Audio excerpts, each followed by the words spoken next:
It's a beautiful day in the Tripperhood. A beautiful day for a tripper. Would you be mine? Could you be mine? Damn, y'all look fine. Let's drink some wine? Maybe we'll do a couple No. This is a family-friendly Minecraft server content creation place. We don't talk about those kind of things here. Welcome in, everyone. Welcome. Hopefully you are all enjoying your Sunday/Monday or Tuesday. I know some of you time travelers out there and your crazy time zones. I never know what time it is. But whatever or wherever you are, I want to wish you all a very good morning, good evening, or good afternoon. Hopefully everyone is doing well. I'm having a fantastic day. I'm just vibing today. You know, it's actually a long weekend for us Canadian schmoozable people up here. I'm just kicking it. I'm having a good time. We got Family Day coming up. Holy smokes. Everything's happening so quickly for me. We just popped off immediately today, guys.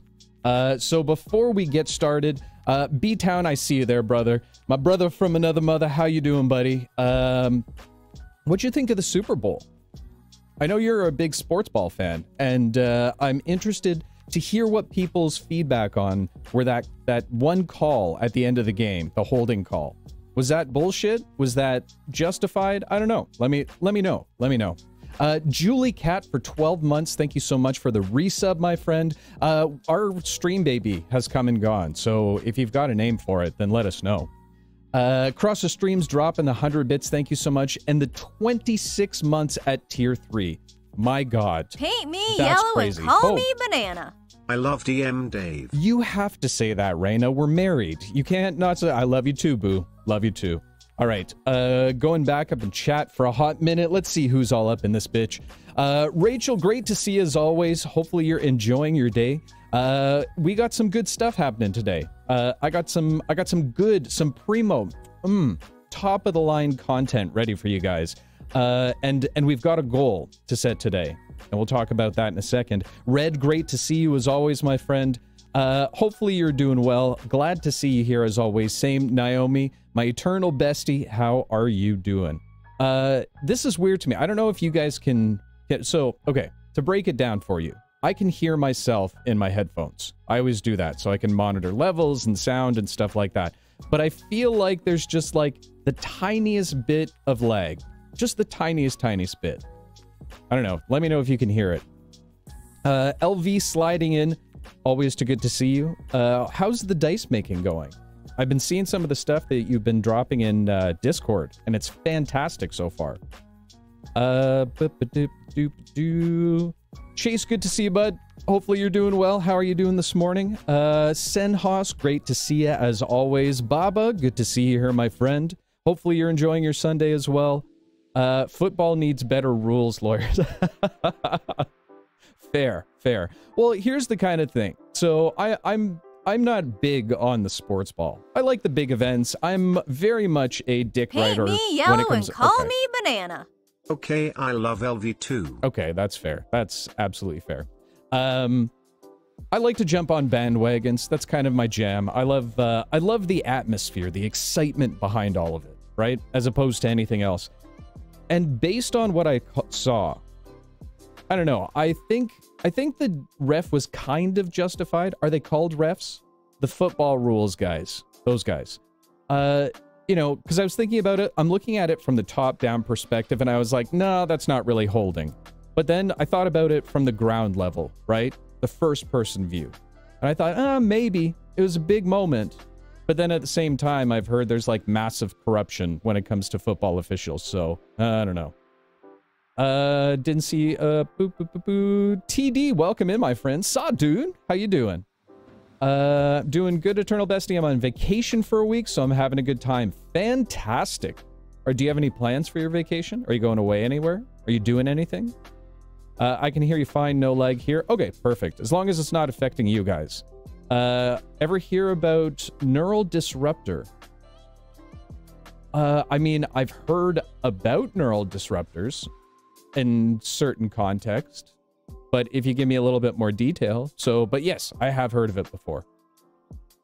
Belliger, good to see you, my friend. Hey, Dave, as always, when my game is canceled, I have to fall back for Sunday entertainment. Well, then what are you doing here, my friend? Dear Lord, if this is the bottom of the barrel entertainment, my friend.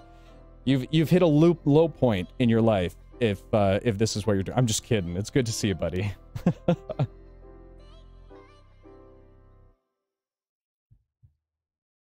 All right, so what are we talking about today? Paint me yellow and call me banana. Oh, thank you very much for the 200, Chase. Those soft, round, beautiful biddies of yours. Oh, they're beautiful. And are we on a hype train? We're on a level 3 hype train? Well, thank you so much, guys. As always, don't feel obligated or anything along those lines. If you like doing the hype train stuff and want to support us a little bit, totally cool. If you're just here to vibe and chat and hang out, that's all we're doing. So don't feel obligated, but it is very, very appreciated from our side. I'm not going anywhere. I do plan on watching CC this week. Very nice, very nice. I hear they're amazing. Their podcast, excellent, excellent. Best thing I know about football is that there was a camera program to follow the ball, but it kept tracking the ref's bald head. Fair enough, fair enough. Well, it's funny. I remember many years ago now, there was this big controversy about highlighting the puck in hockey to like a neon glow, because some people, not say anybody specific, Americans, were having a hard time following the puck on the ice, which I thought was that was hilarious. I just have no sense for quality, so it's all good. Well, okay, perfect. You're perfect here then, my friend. IRL, that tiny leg in your headphone, if you time the replay of your voice just right, it makes it super hard to talk. Yeah, that's what I'm getting right now. Hooray! It's oh my gosh, D&D with me dropping in with 2 gifted subs. Peter, thank you so much, my friend. Actually, can we get a shout out for our friends over at D&D with me? Y'all should go follow them as well. I know Peter's been working very hard on his TikTok game lately, so go check him out on Twitch and YouTubes and TikToks and all of the things. Hey, now I've been an NFL fan for a long time and never had trouble finding the puck. Not everybody, Chase, and that's why it was a bit of a ridiculous conversation, and it never actually happened. Anyway, TD, how do I fix it? That's the thing, is that there's just a slight delay between my real-life voice and my headphone voice, and I don't know why this is happening. My computer upgraded itself to Windows 11. Non-consensually, might I add. So just saying out there, Bill Gates, I know you're watching right now. I did not consent to Windows 11. So I'm not saying civil lawsuit, but ... As a Canadian, do you have a sixth sense for the position of the pup, like the shark senses electric fields? A little bit. I think that's actually a true thing. I mean, we all grow up watching hockey in some way, shape, or form. Maybe not at home, but you go to the bar. Hooray! Always. Holy smokes. Hooray. Cross the streams. Thank you so much. Guys, we're almost at the end of the level 3 hype train. You guys are crazy. Thank you. Oh, my chat jumped. Yeah, so to answer your question, Baba, yes, we do have a sixth sense for these kind of things. Don't know why. Muchos gracias. I do like me some villains. Yep, we're going to be doing a very deep dive on villains today. Why don't we kind of start chatting about that a little bit? Can't you downgrade it again, or does it remove the option or something? I haven't been able to find it, Red. Wherever they hit it, I don't know where it is. I always watch where players try to shoot and assume the puck is there too. Fair enough. The processor is having a hard time, or the driver is inefficient. I doubt that it's a hard drive. I got a pretty beefy machine right now, and my CPU is at 0.5%. So I don't think that's the issue. I think it might be the driver. I might have to update. Yay, villains? Hell yeah. Villains are the best. Someone got a fancy computer. It's true. I do have a fancy computer. Hooray! Oh, thank you, Raina, for the drop in the gifted to LV. Wow. Okay, listen. can you guys stop flirting in front of me so much? Like, it's really taking down my self-esteem. That's a heavy 0.5. It is. Afraid not. Welcome in, my friend. I was perfectly happy being a Pittsburgh Penguin fan and a Pittsburgh Steelers fan. Hold on a second. I'm just going to turn the monitor off because... Paint me yellow and call me banana. I flirt with you too, DM Dave. That's true. You do. Give me 1 second, guys. Let me turn the monitor off. There we go. Now I don't hear crazy feedback. Fantastic. I was perfectly happy being a Pittsburgh Penguins fan. And a Pittsburgh Steelers fan. And then the Oilers moved to Tennessee and we got our own hockey team. Now all I'm left from my old sports fandom is the Major League Baseball Pittsburgh Pirates. Please do not ask how that's gone. Fair enough, fair enough. I've heard similar things about the Rams in the football's world. No, not hard drive, audio drive. Okay. Fair enough. I don't know how to check that and or fix that, but I think we're okay now. Paint me yellow and call me banana. Smokes. Where is the train whistle? Where's the train whistle? I don't have the train whistle. We gave that to Bobby when he came to Canada. I can toot toot for you. Boop boop. That's the best I can do. Sorry guys. Oh my god, level 4? Crazy. Y'all are too crazy. I mean, I didn't crash the wedding like I contemplated. That's true. That's true. You could have, though. It would have been a very pleasant surprise. But then again, there was about 5 other people who had told me beforehand that they were going to object as soon as the minister got to that point in our wedding because they wanted to steal Raina away from me. But hey, who's counting? Paint me Not yellow me, right? And call me banana. Toot toot. Thanks so much. Kevin, the text-to-speech individual. That's his official name. I've just named him. I think I named him. I don't know. Hooray! Oh my gosh. Another friend. Thank you so much, Raina, for dropping it to the TD. And 300 more bits from Chase. My God, you guys are insane. Thank you very, very much. Paint me yellow and call me banana. Can't let these sit there and gather dust. Fair enough. Fair enough. Well, we appreciate your dusty bits, my friend. Everyone needs to be subbed. That's fair. That is fair.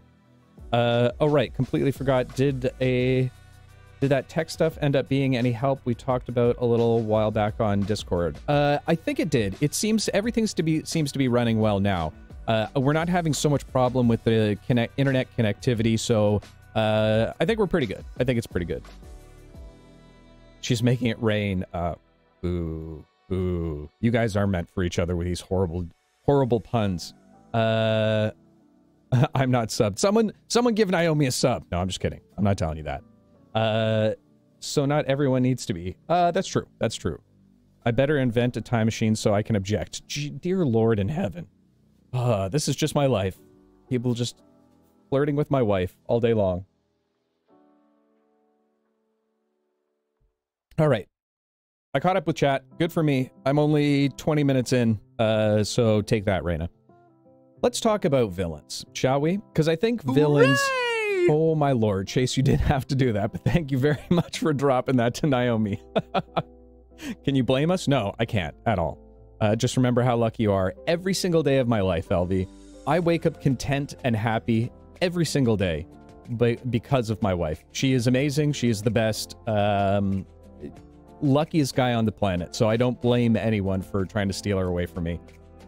Shit, you beat me to it. Okay, so serious talk, real talk, guys. Let's talk about this music and how I can turn it down just a touch. It's always this one song that gets me every single time. Holy smokes, level 5 achieved? Raina dropping another one for Rachel. Okay, apparently Raina is going for the top of the spot. So seems Raina is now trying to take over Rowdy's spot in terms of the Santa Claus of this channel. So thank you for that, Raina. Okay, we got everyone. Thank God. Thank God. Everyone trying to steal away Raina from you just proves your great taste in women. Aw, thank you so much. Thank you so much. But she chose me. Let's be honest. Let's be 100% real here. She chose me, not the other way around.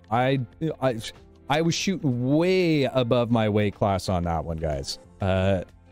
It's hard being married to a 15 when you're maybe a 7.5. It's very different. All right, I'll stop. Paint me yellow and call me banana. I want in on this race to the top. Lol. Well, Chase, you're on your way to do it. Thank you so much for the 500, my friend. Holy smokes. You are amazing. Thank you, Chase. Paint me yellow and call me banana. Dave, you are a 1000. I'm a 1000. Well, I love you, 1000. How about that?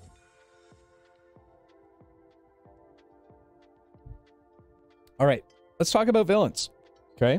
Because I talk about villains a lot. We're getting into the shits right now, guys. We're going to do a little bit of kind of a TED Talk today on villains and whatnot. Because I think it's very important to understand. If you're a DM, if you're a new DM or an existing DM, I think to create a great villain is really what captures the best things that you can input into your campaign. Because think about it this way. I mean, when you think to yourself, and I want you guys to do this exercise, put your comments down in chat, but who are the greatest villains that you remember? Whether from your childhood, whether from a recent movie that you watched, maybe it's a comic book individual, maybe a current prime minister. Who is the most evil person that's created lasting memories in your mind? Dave, you are the shiny beacon of hope for all us nerds out there to hit the jackpot too someday. You're not wrong, Belliger. You're not wrong. And you think, okay, so you think about those villains, right? And they created a type of lasting impression on you in some way, shape, or form, right? And I think that's such a critical role. See what I did there? It's such a critical role specifically for DMs to handle, because I always look at it this way. The villain, and I mean the kind of the campaign overarching villain, that is my PC in the campaign. And so I'm responsible for everything around that. And I could go ahead and take an NPC that I've created or a character that I've created, dress them up a little bit, put all the dressings on top of it, give them a little bit of a vague, big motivation. Wahahaha, I just want to take over the world. Give them maybe some fancy minions or something along those lines. Drop them into their lair or their dungeon or wherever you might find them. And they can just sit there and wait for the players to come along. And they will. Eventually, they'll get to that point. They'll go through their sanctum. They'll finally make it to the villain. The villain will maybe do a big, long exposition, monologuing exactly why they did this nefarious plan in the first place. The PCs will beat them, and the PCs will be happy. Your players will be happy with that. But it becomes so copy and paste at times. And I'm not saying it's bad to do that. Okay? If you're just having a good time with friends at the table, and you really want to just create a powerful villain that they can go up against at the end of the day, no problem. That's fine. Or alternatively, hey, maybe you run a much more mechanical game with your friends. They'd much rather like to be the min-maxers. They're more interested in, DPS as opposed to the narrative aspect of things. And that's fine. I'm not trying to fault that in any way, shape, or form. How you play at your table and how your players want to play at the table, completely up to you guys.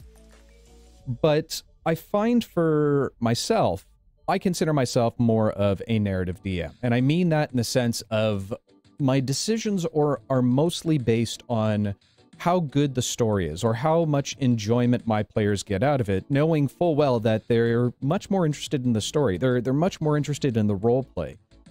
So that's my focus, and that's the reason why. And I always look at, whenever I make decisions inside my campaign, it's always going to be from that narrative basis. So to be able to always look back at the villain and say, here's the villain, here's their plan, here's their scheme, here's what they're all about. I can always deliver, really at any point in time, some of their intentions, or maneuver the encounters and the adventures around if I need to, in order to really tie it back to the entirety of the campaign. Okay. Let me go back. Darth Vader and Osman Diaz from Watchmen. Ozymandias was an amazing, amazing villain. He was one of the smartest villains I have ever seen. I mean, just that the fact that he did what he said he was going to do and then monologued after. I think that, you know, it's so much straightforward logic that gets taken out of stories kind of thing, which, you know, depending on how the story goes, you kind of have to. You have to give the heroes the opportunity to defeat the villain, or stop their nefarious plan. But for the Watchmen, for the style of comic that was and subsequent movie, it was fantastic. The operative from Serenity. Do you know what your sin is? Yes, and that's a very, very typical archetype that we see in a lot of villains, especially when it comes to D&D stuff. You know, the fanatic, right? It's a perfect example of more of an orderly based individual that's overlaid some kind of strange belief system over top. And I think, you know, really boiling down to what your villain's main objective is kind of the first step into all this. And I've created a bit of a template because y'all know how much I love my templates around here. I've updated my previous one to kind of go through the steps of what I typically kind of think of. And it's not like step 1, step 2, step 3. It's very loose, but it's prompts, right? We love our prompts here to say, okay, what are the high level pieces that I need to be able to write and get down first in order to be able to utilize this villain either in a campaign that I'm running right now, or alternatively, you know, something that I can think of. You know, we're filling up our bag. We always talk about the DM bag over here in terms of building little assets that you can pull from at any point in time and drop them down into your campaign or create an entirely new campaign around it. So, yeah, we'll get into that one second. My top 2, great villains can really motivate and engage the party. 100% agree with you, Baba.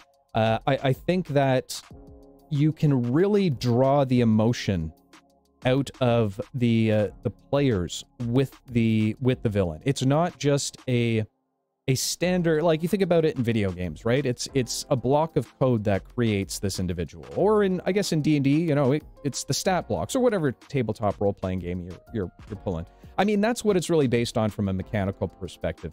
So you have all types of room there to really engage your players and have them thinking about things. You know, I'm talking in vagueness right now because these are some of the main points that we're going to be talking about when we start running through the template. While we're doing all of this, guys, what I'd really like to do is I'd like to put it into practice. So we're going to go through the theoretics that are based on the template that we're going to be reviewing, and then we're going to build a villain together and see, you know, can we make a villain that we would turn around and be like, oh shit, yeah, I'd put that in my game. That's dope. That's dope. I know exactly where I would put that. Or, you know, or are we going to fail miserably? Do love me my monologues? Yeah, fair enough. But you know, and there's nothing against those monologues, Peter. The issue when it comes to the practical application of the typical villainous monologue is the fact that, you know, you think about it in your mind as the DM and you've set the stage. You have the scene directly in front of them. You know, they've finally made it to the evil wizard's tower. They're at the very top after defeating so many of his minions and lackeys, and they've grinded to get up here. And they finally make it up to the wizard, and you've got this speech ready where they're, you know, you're ready to do your entire exposition. It is your moment to shine, baby. And then they get there, and the first thing they do is, well, I sneak attack. And then it's kind of like, well, you create a bit of a tension for yourself there in the sense of, you want to do this exposition because maybe you've built your campaign around this entire moment. And now you have to either stop them from moving forward and do this cutscene, which, you know, you can do. That's no problem there. Or they have to do the exposition while they're in the middle of combat. And that could be a little weird because why, you know, I'm getting stabbed 4 times while I'm talking about, you know, my great love that was killed and now I'm trying to take down the king for it or something along those lines. So that's why I like to, personally, I like to, and I say this all the time, is have your villains rub up against the players throughout the course of the campaign. if or have their lackeys do some of the exposition throughout the campaign in order to get that understanding of the villain itself, because that's really what you want to be describing to your players in slight pieces, right? It keeps the intrigue, but it gives a reason for the villain doing these things. And who knows, maybe sometimes the PCs will side with them a little bit in certain context, right? All this back and forth gives me a fun idea for villains. How about a married or fantasy alternative couple that keeps trying to one-up each other with how they mess with the party? I'm thinking two patrons who seem to be on opposite sides but are actually just sending their minions to each other's territories to be messed with, something the party wouldn't find out about for a while. And that's a great archetype that we're going to talk about, Red, is the two-headed villain. You know, I think that there's great examples out there of it. You know, for those of you who are fans of Critical Role, and not necessarily just the tabletop, you know, live play series, but you know, the coming out on Prime, I've watched all of them. And that's the most recent example I can think of was in the Briarwood arc. You know, they had the two villains that kind of worked together in tandem. You weren't sure, you know, maybe one of them was a little bit more controlling than the other, maybe different stat base, but they really were a two-headed villain at that point. You know, another great example of that kind of stuff is if you're looking for a great combo, you just take any succubus and attach it to a powerful, you know, warrior or barbarian or something along those lines. And you've got that perfect mix of the controlling, manipulative individual stacked with the tank kind of thing. And that's always a really good dynamic that you can play off of. And we'll talk a little bit more how to apply that when we get to it. I like villains with purpose, like one I have is trying to stop the world from being destroyed from an eldritch monstrosity by doing some horrible things. Yes, the typical, to justify the ends justify the means, right? That's a very another perfect example of an archetype that you want to be looking at. But maybe that's just how they're driving their motivation a little bit more. If you're looking at more typical villains who just sit and wait, you're looking at the Overlord type archetype, kind of like Sauron, the Horned King from the Black Cauldron, very much just sit there. Yeah, and there is a specific way that you can do that really well. The faceless villain is kind of what I like to think of them as. And it's really dependent on how you want to go about that. And really there's two general ways that I've always thought about, you know, doing the faceless villain is, are they more of the commander of the armies kind of thing? They send out their lackeys to do very specific things for them all the time. And the lackeys probably have some understanding of why they're doing the things that they're doing, in which point you can drop the intentions and the motivations of the overarching villain through messengers, right? Or alternatively, do you want it to be more of the hidden puppet master? You know, the ones who's pulling the strings maybe on a more political level throughout the kingdom, and no one really knows about it. And it can be this great mystery that you set up for your PCs to figure out, okay, who's the one who's doing all these kind of things? And giving them the ability to you know, I think about the meme from Always Sunny in Philadelphia, where they have the giant pegboard set up and they're going crazy. You know, if you want that kind of feel for your campaign, a faceless villain that's more of the puppet master than anything else is a phenomenal way to do that. Yep, exactly that. The deed was done, then monologue, not practical as an RPG villain. Yeah, it's good for when you are a writer, right? And I mean a strict writer of stories. You don't have the opposite end of that, of the PCs generating their own stories, right? Then you can do those big monologues at the end because you fully control what's happening at any point in time. Whereas in an RPG, you don't want to take away the player's agency in order to do cutscenes. Yeah, I mean, you can do cutscenes. Cutscenes are good in the right circumstances. When you're revealing something, then maybe, you know, when there's a pause in the moment you're doing a big reveal and go to a cutscene, that's always great. Or you take an example from video games where the cutscenes typically happen at the end of combat, right? So those are kind of where I generally like to insert cutscenes if I'm going to be using them. Like Thanos, the villain is evil for good's sake. Exactly. Yep. We'll talk a little bit about that. Let me catch up in chat, and we'll jump over to the next screen, and we can start going through the template itself. Comic book Thanos wasn't good in any way like that. Wasn't good anyway, like that way more than the movie version. Yeah, I mean they definitely switched it up in the movie version. I understand why they did it, because they switched the motivation of Thanos up that would hit a little bit closer to home with the audience, right? The whole idea of overpopulation and resource management, things along those lines. Absolutely understand why they kind of pivoted a little bit for the movies so that it would have a higher impact for more of the audience. Where in the comic, being just the guy who's lusting over death, it's good, but it's very Shakespearean in a way. And I feel when you're doing a mass blockbuster like Avengers, when you're trying to hit as many audience members as possible, the Shakespearean stuff doesn't always hit as well, because they can't, they can't really empathize with it. They can't put themselves in that kind of a mindset. So I do disagree that the comic book version was a little bit better in terms of the overall version of them, but I understand why they did it for the movies as well. Until he did a turnaround after he became all-powerful and reset the universe, then he did become good, sort of. Yeah, we can talk about that in just a hot minute. Introducing a villain is always very tricky. John Wick does a great job. Killing the puppy instantly lets the audience root for the hero and accepts every brutal move from the protagonist. Very much so. Very much so.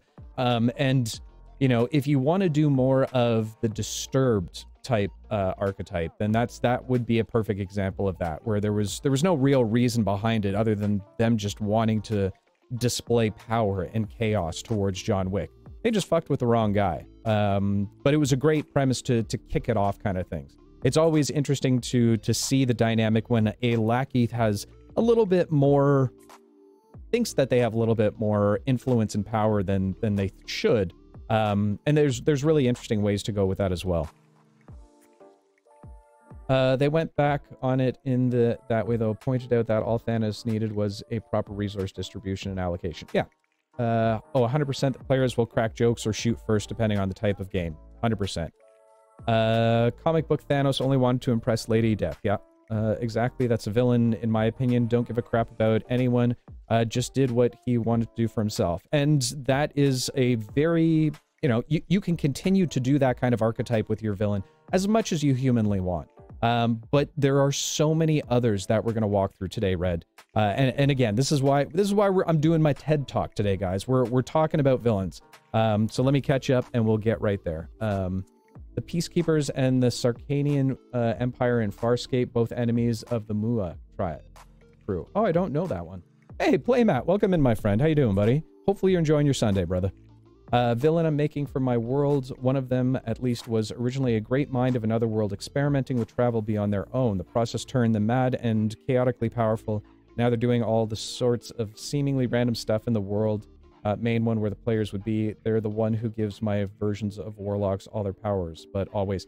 That reminds me a lot of, what the hell's his name? Galactus's origin story, right? He came from another universe, came in, and got changed in some way, shape, or form, and that's why he eats planets in order to maintain his energy levels and stay alive. So it's interesting. That's a prime example of not necessarily, not the ends justify the means on a general level, but the aims justify the means in terms of their own survival, right? And that's another perfect way of inputting things. Presents itself as multiple deities depending on who they're dealing with and how they can use them for their insane, chaotic plan. Yep. It's a good point. Movie Thanos was definitely a better option for a broader audience. Yeah. Once you understand the literary archetypes of villains, it's really fun to mix and match for your games. The aims justify the memes for sure. Exactly. As long as the memes are crisp, big stonks on those. My current villain is using the party to further his own personal goals as well as the goals of the Empire's goals. in gathering followers to make a new god order. Oh, interesting. Interesting. Okay.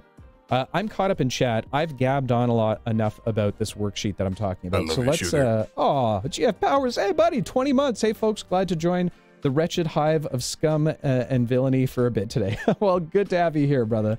How you doing, buddy? The villain is always the tavern keeper in the town. Oh, interesting. Interesting. Okay. Do I have everything set up? I always move stuff around. So let me just make sure I've got this on point.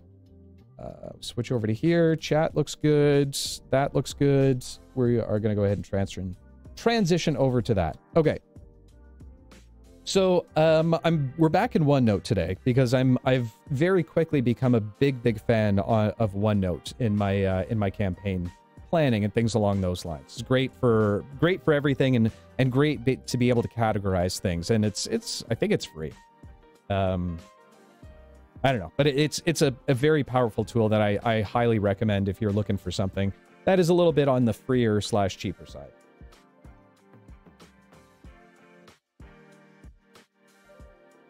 All right, so these are some of the questions that I've really listed out. I sat down and I kind of listed a few things out.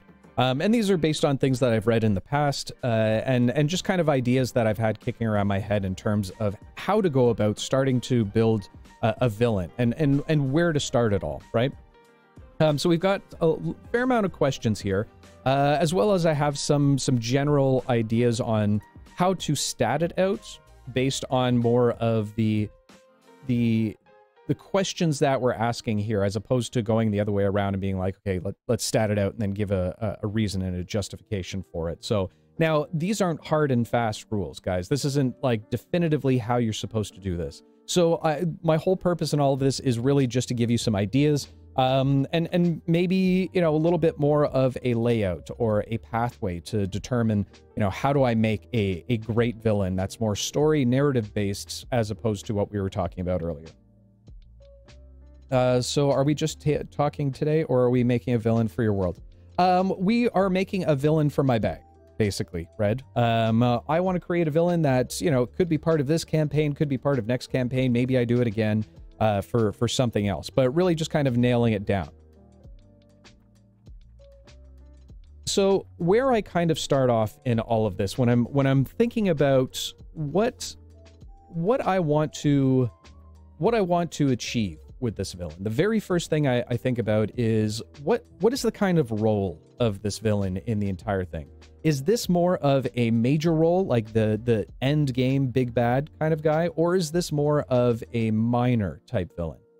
And what I mean by that is a minor villain is kind of like a mini boss. That's the best way to think about it, where, you know, they're more supporting in some way, shape, or form. Now, it can be supporting the major villain itself, or alternatively, you can have it so that it's just kind of like part of a little bit of a side quest. If you're, and this happens a lot, especially with long-term campaigns, is when you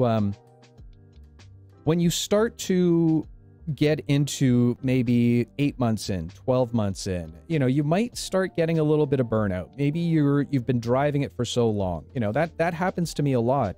And mostly because, you know, we run our game every single week. So, you know, to have the responsibility of coming up with a 3-hour adventure every single week over week. And we've been doing this for years now, guys. So it's, you know, you get to those points of where you're getting a little bored with the path that you're taking for a little while. So sometimes I think, okay, maybe I want to inject a minor villain here and just kind of do something to the side a little bit for a while. It gives me time to think about where I want to go next with the main campaign, you know, reflect on some of the things that happened. Oh, hey, buddy. Lucid Lewis. Welcome in, my friend. Welcome to the Tripper family. So for a minor's villain's perspective, that's kind of the general ideas that I do behind it. Either, you know, is it a mini boss, or is this a side quest boss? And then obviously when it comes to the major villain of things, you know, this is very, very central to your overall campaign plot, if you will. I'll use the word story and plot interspersed because we all know that, you know, the story is really supposed to be about the heroes, the PCs, everything along those lines. But the plot, you know, your part of all of this, your you know, your responsibility on a lot of this, that's kind of what I'm talking about. So the major villain is the one who's really driving the plot. Okay, so think about it from that perspective. They can be very powerful or very influential, and you know, it really depends on what kind of threat, what threat level does this major villain impose on the world or the party, or you know, whatever their ultimate goal is, right?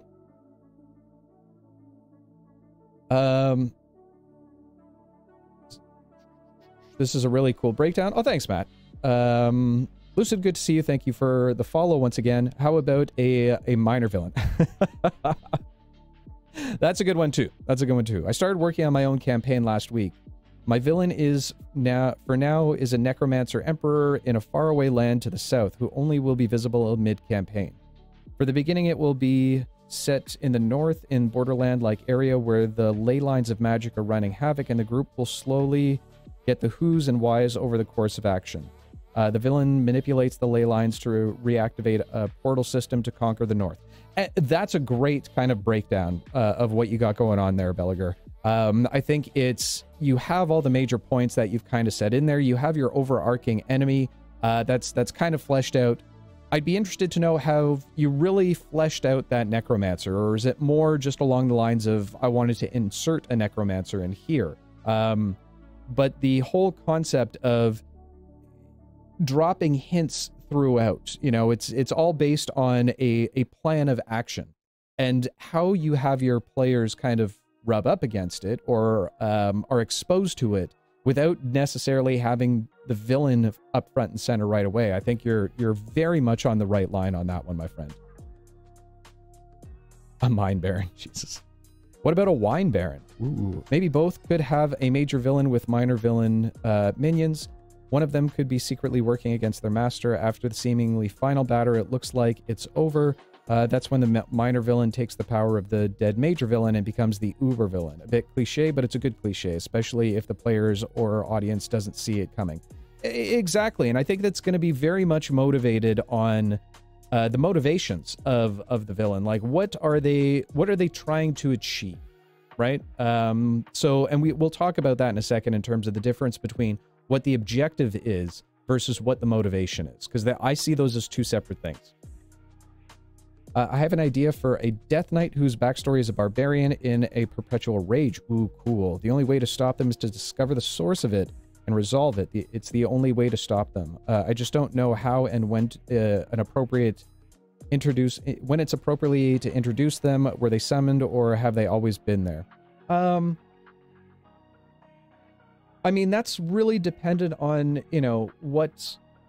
So they would be more of the uncontrollable, you know, juggernaut, if you will. They're just kind of rampaging through things. So I think what you'd want to do is ask yourself a few things first, Muse. Number one being, why are they suffering from this rage? Is this something that affected them internally that kind of popped off? Is this something influencing them? And then which case, okay, you know, what do the PCs need to do in order to overcome that rage or save this individual, right? But for a juggernaut type setting like that, there's two ways that I would generally go about it. If I wanted to make it very pulpy, very actiony, cinematic from that perspective, I would have them just run, like, and again, where are you at with your overall campaign at this point? But what I would do is I would have them run through a village, just show up, maybe with some lackeys, kind of more like a, sort of like the bandity type idea. Or maybe they're with their tribe. They're, you know, maybe they're nomadic tribe, and this nomadic tribe is now following this individual out of just complete and utter fear. But I would have them run through a village. Maybe the players see them, but they're too busy with the lackeys at this point. But you could give that overshadowing, overbearing power level of this individual, kind of give them that big, starky, shadowy image kind of thing.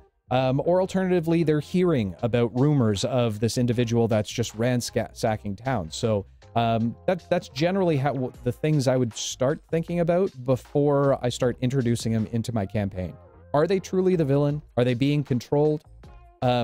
And what is their motivation if they're just kind of destroying all of these things? Is it just discourse that they're trying to create?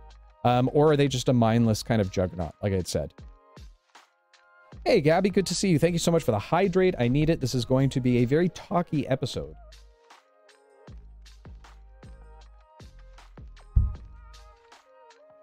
I created a new minor villain today and finally managed to create something that isn't going to end 90% in TPKs, in my opinion.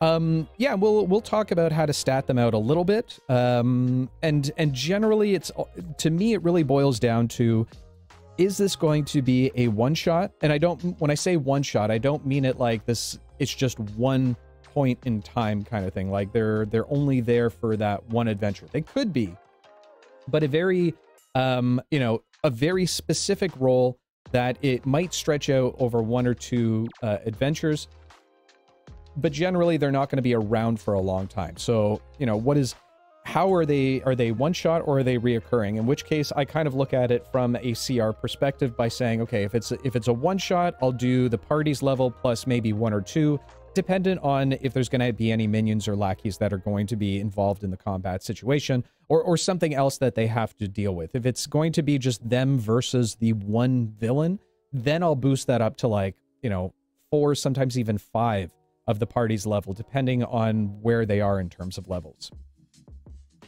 Versus something like a recurring, and we'll talk a little bit more about recurring at first. So let's kind of work out what we want to do today. Do we want to go down the road of just a minor kind of side questy mini boss type thing, or do we want to go down a major role? Do we want to make this overarching villain throughout our campaign? I've got an idea, but let me know if there's something specific you guys would like to look at, and we can use that as our example going through today. Who start off level 0 as the miner, then eventually over through the mine baron. TD, you're loving this whole this miner thing. I invented my own kind of necromancer who steals the talents, magic skills of his victims to use for themselves. Interesting. So he is overpowered, and the group will have to seek an artifact leftovers from a dead god to strip the necromancer of his power. That's my base idea. Now all I have to do is flesh out the details. Well, Billiger, this might be the exact episode that you'd want to see today, because that's really what we're going to be fleshing out. Finding a village destroyed by the villain, a village they made an example out of, is a great way to kick off. Absolutely, absolutely. And maybe, you know, depending on when you want to, because I wouldn't generally.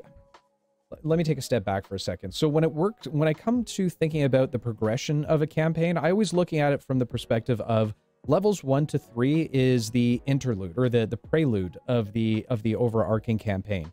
I use levels 1 to 3, and generally until they get their subclass. I mean, obviously it changes a little bit for like a wizard picking their stuff at level 2.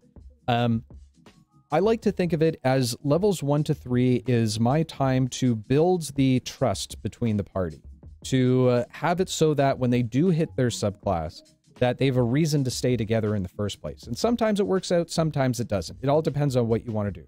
But I don't generally expose them directly to the overarching plot of the campaign until they've hit level 3. Because to me, from a narrative perspective, level 3 is when they start to come into their own. They're finally finding themselves, and they're becoming the individuals who they're going to be throughout the story, right? So I would wait to introduce a major villain to at least either after level 3, most likely after level 4. You know, we think about the tiers of play in terms of D&D, and for those who are relatively new here, tiers of play are broken down from level 1 to 4, you know, 5 to 10, no, 5 to 8, I believe, and it goes up in 4 or 5 level increments up until level 20. And it's like, you know, these are just the average heroes or adventurers to start off with when they're introduced to the world, versus when they're at level 4 to 10 or 4 to 8, I think, yeah, give or take. And now they're kind of the heroes of that region kind of thing. So what Baba was saying, I think that's a great idea in terms of waiting till they're level 4. Maybe they've helped save this village from, you know, I don't know, a monster, undead, something along those lines, but they've had influence, and there's been some kind of effect that a positive influence they've had on the overall village. And then have that village completely destroyed by this rampaging juggernaut. That kicks off real hot. And then they are now, not only have they come together as a group, they know exactly. They're like, that guy just effed our S's completely up. So yeah, no, couldn't agree more with there. I just saw 2E saw Art of Autonome and I'm cackling. Fair enough.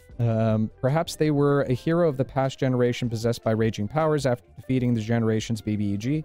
Maybe if they manage to help them, they get to the location of the old BBEG's castle and get to explore an old abandoned castle filled with all sorts of secrets you could add in. Yeah, and that would be great as a good dungeon that you could run through, right? If you want to kind of give them lots of exploration, if that's something that's really interesting to your party, you know, having them the ability to go to different locations, maybe old layers, anything along those lines is always great. And you can always push the narrative along as well. Because if they're going into the old BBEG's lair, you know, there's probably some hints along the lines of where you're going with the overall campaign. I needed reference auto gnomes for tokens. Fair enough. Fair enough. I don't know. Who was it that I was thinking? Someone was doing auto gnome tokens on stream not too long ago. It wasn't Brandon, or not Brandon. Evan. Really depends on what you're looking for. If you like the minor villain betraying their master thing, then it would be having two separate answers for all those questions. The old major villain would probably be old, and the motivation or just keeping the status quo. They have the power and want to keep it. The minor villain would want things to change, but to the specific benefit. Then you'd have to describe their selfishly looking for power, or if it's an ends to justify the means. And that's where I kind of disagree with you, Red, because I would never look at that minor villain as the minor villain to start off with. I would look at that as the major villain and a subsequent NPC for their master. Because that's where I'm trying to get to by the end. So for me, I would look at that as the major villain the entire time and then break it down from there. And if you need to switch things throughout the campaign, then that's fine, but I wouldn't do it in the terms of one is the minor versus one is the major, because I'm going to dump a whole bunch of effort in, and I don't want to waste my time and my energies on doing something that I'm just planning on killing off anyway. So I look at it from the perspective of the apprentice is always in line with what the master's plan was to start off with. Maybe they've deviated a little bit, but they don't have a completely opposite viewpoint from that perspective. Because then it doesn't really make sense why this apprentice would be following the master. I mean, you could justify it because, hey, we're just making up stories at this point. But that's kind of how I would think about it. The BBG of my homebrew campaign is the Empress of a Sea Elf Empire. Sea Elves in the setting fit the base niche that Drow normally fit. Interesting, okay.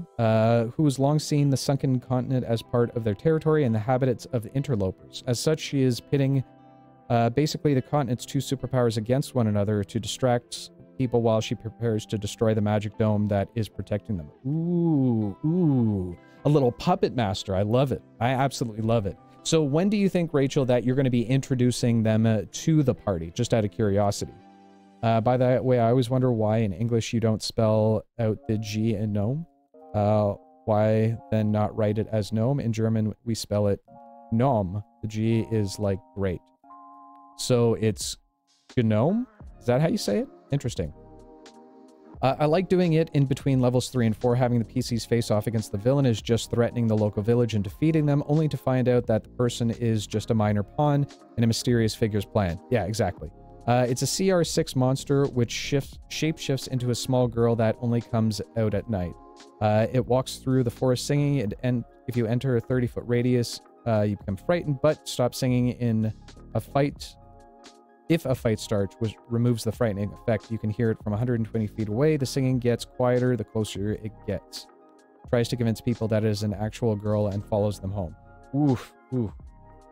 There's a lot you can do there, especially if the party kind of falls in love a little bit with the little girl. Oh, she's so cute. Why is she out in the forest in the middle of the night? Maybe we should take her back to the village with us, and then, wreak havoc on it.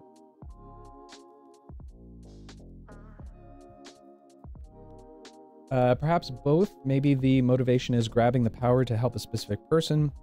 Perhaps a loved one who died, who they want to resurrect. Could even be the real villain that's the resurrected and kills the old miner, new uber villain, and becomes the ultra villain. Very fair. Yep, that's it. Fair enough. Token mostly called his elves gnomes. Did he? I didn't know that. Probably not going to be for a while. Drop a few hints here and there that the sea elves are up to something, but makes it look like the main focus is on the war she triggered. Ah, so the puppet master. Very good. All right. I think I'm going to go with the major. So our villain is going to be the major. This is going to be the campaign overarching to start off with, at least. Maybe there might be a point of where, you know, I have a slight encounter that I screw up on my dice rolls. The PCs do very well, and they end up killing them. So we're going to go with major, and I definitely want it to be if it's going to be the major, I want it to be reoccurring, right?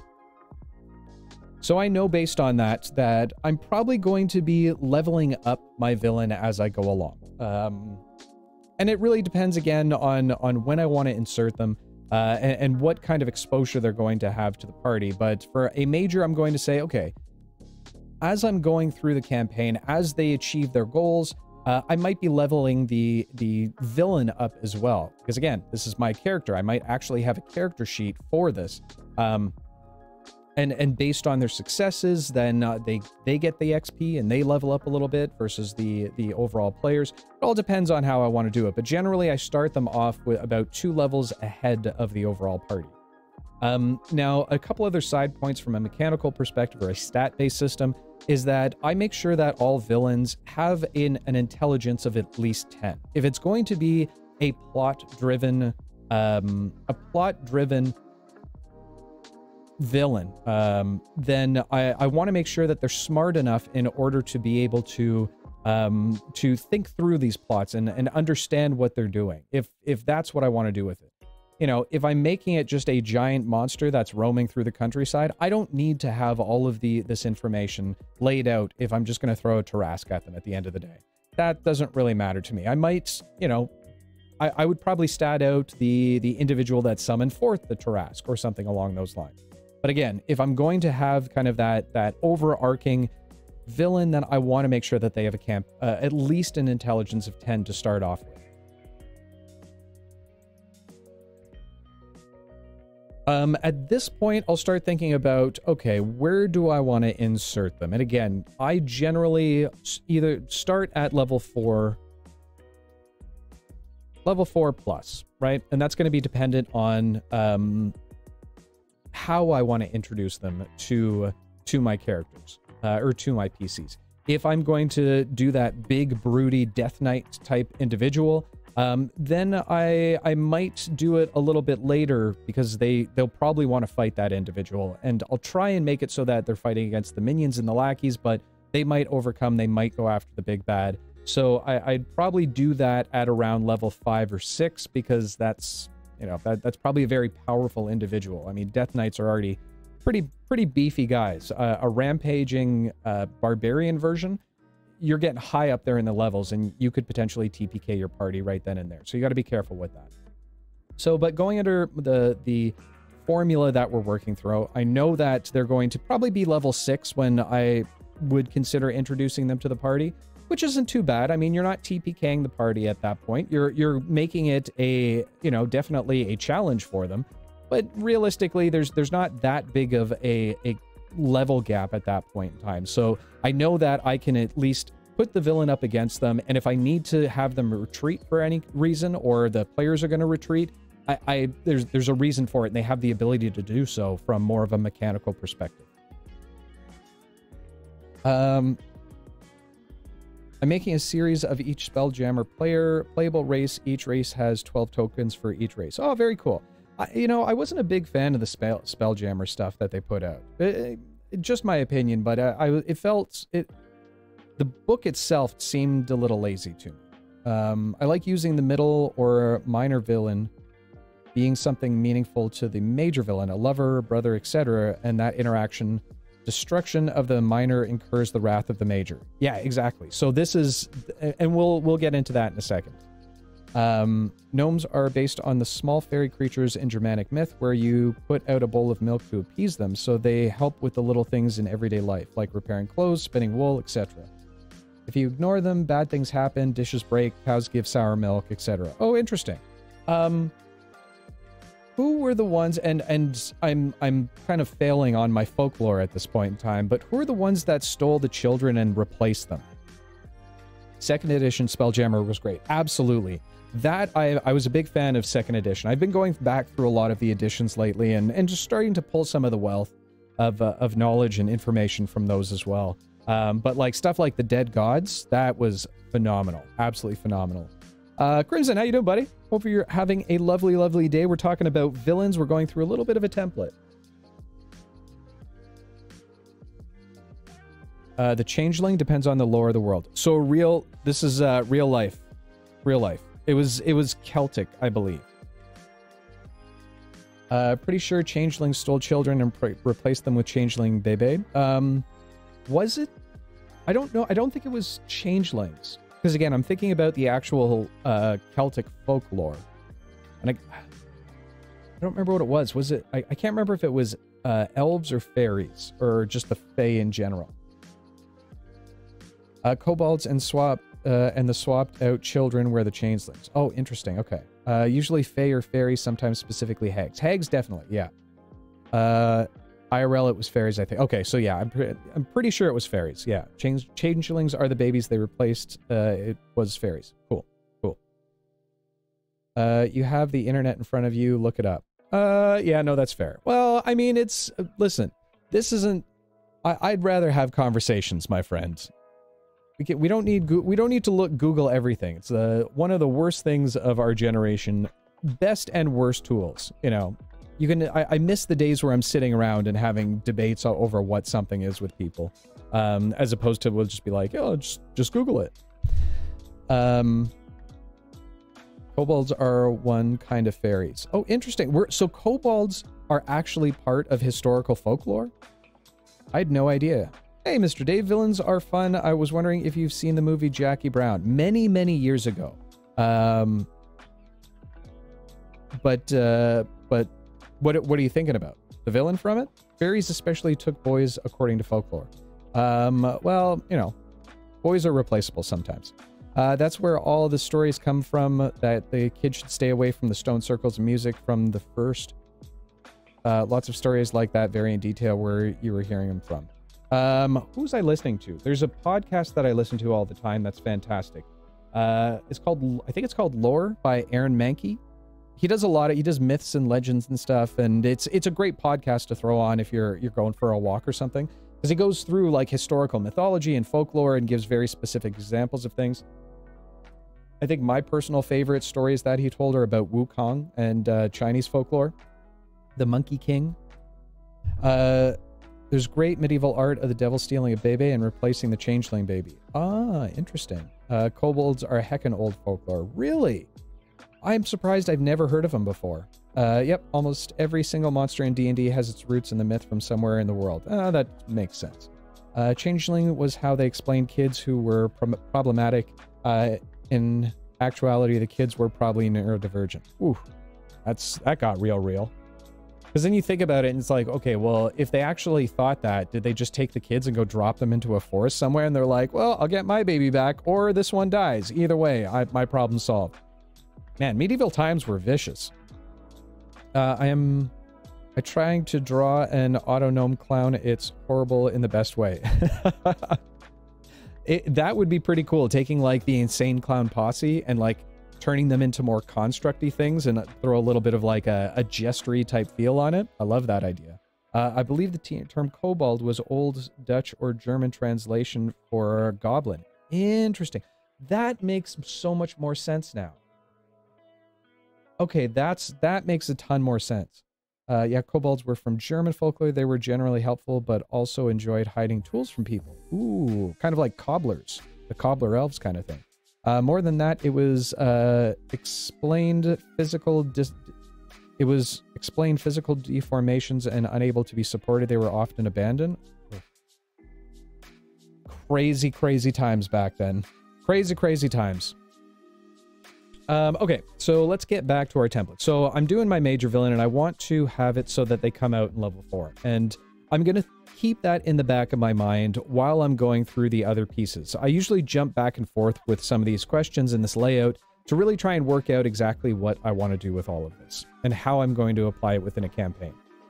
Okay, next up, what type of villain are they? And this one's a little bit more difficult to explain. So when I say monstrous, I'm not, well, let's start with the mortal. So mortal would be very much based on a kind of like a humanoid, more one that can communicate easily with others. You know, is it going to be a wizard? Is it going to be a political individual? Something along those lines where, you know, mortal's probably not the best way to put it, but I'm just trying to think of a different way to go about that. But generally, this is someone that I would look at and consider kind of their culture. Where did they come from originally? Why did they become what they are? You know, if it's going to be more of like the fanatic type thing, I'd want to think about more of their faith-based ideas that will help me kind of work out later on some of the archetypes and everything along those lines. Or do I want to make it a more of a monstrous thing? And what I mean by that is more of that kind of rampaging individual. You can use a monster for your big bad. You just, in this context, you want to make it so that they're a little bit more intelligent. This goes back to my point of, you know, most major and minor villains should have 10 as their charisma, because they, you know, what is their plot that they're planning on doing? So if I wanted to take something like a troll, okay, or an Etten or something along those lines, I'd want to bump up their intelligence stat a little bit, and then from there kind of work out, okay, why they've become sentient. They're way more aware of things. They're much smarter, so they can grasp concepts. What are they fighting against, or what do they want to do with all of this? And this will really lead into our next point in terms of what the archetypes are.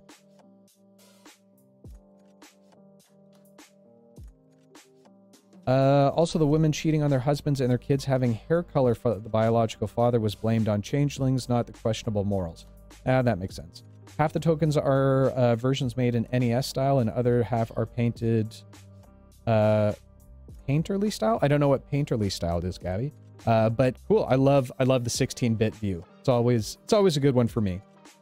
Reminds me of my nostalgia of my Mega Man days.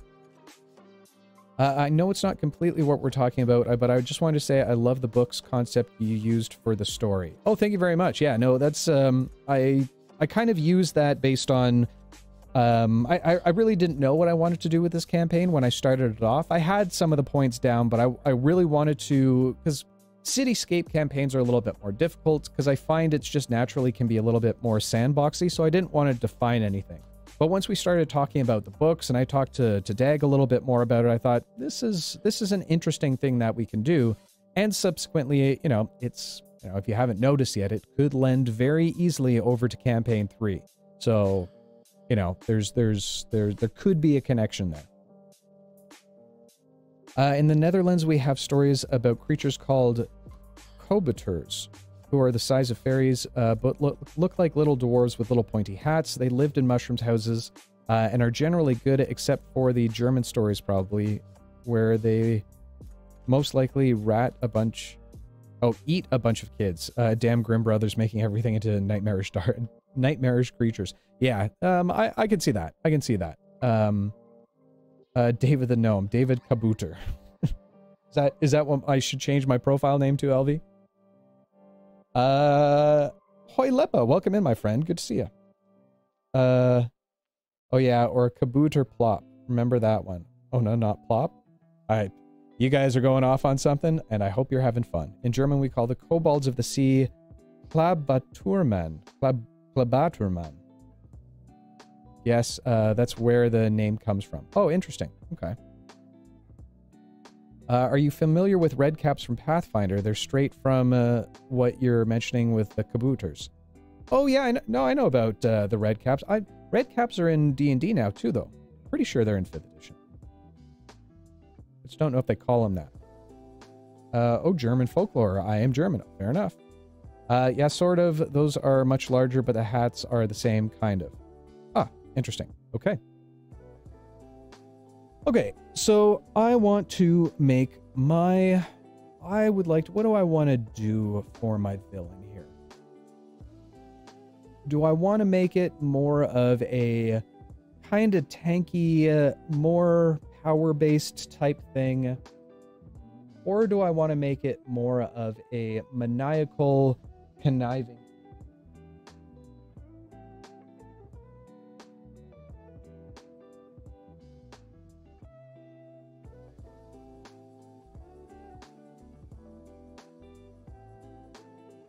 I think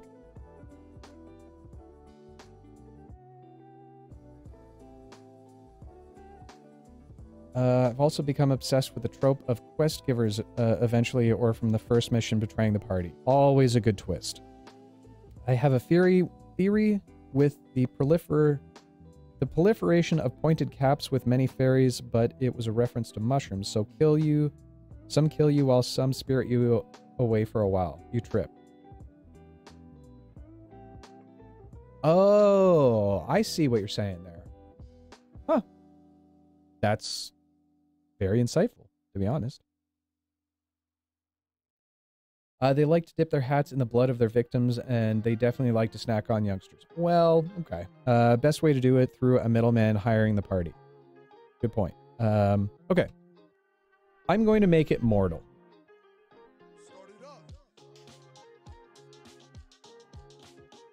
Thinking about that and looking at my notes in terms of leaning more towards dexterity, wisdom, and or charisma, let's follow the mold here. And I'm going to say this is going to be more charisma based.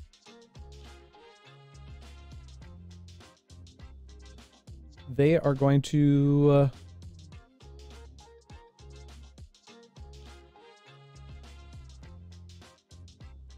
be a bit more outward facing and vocal.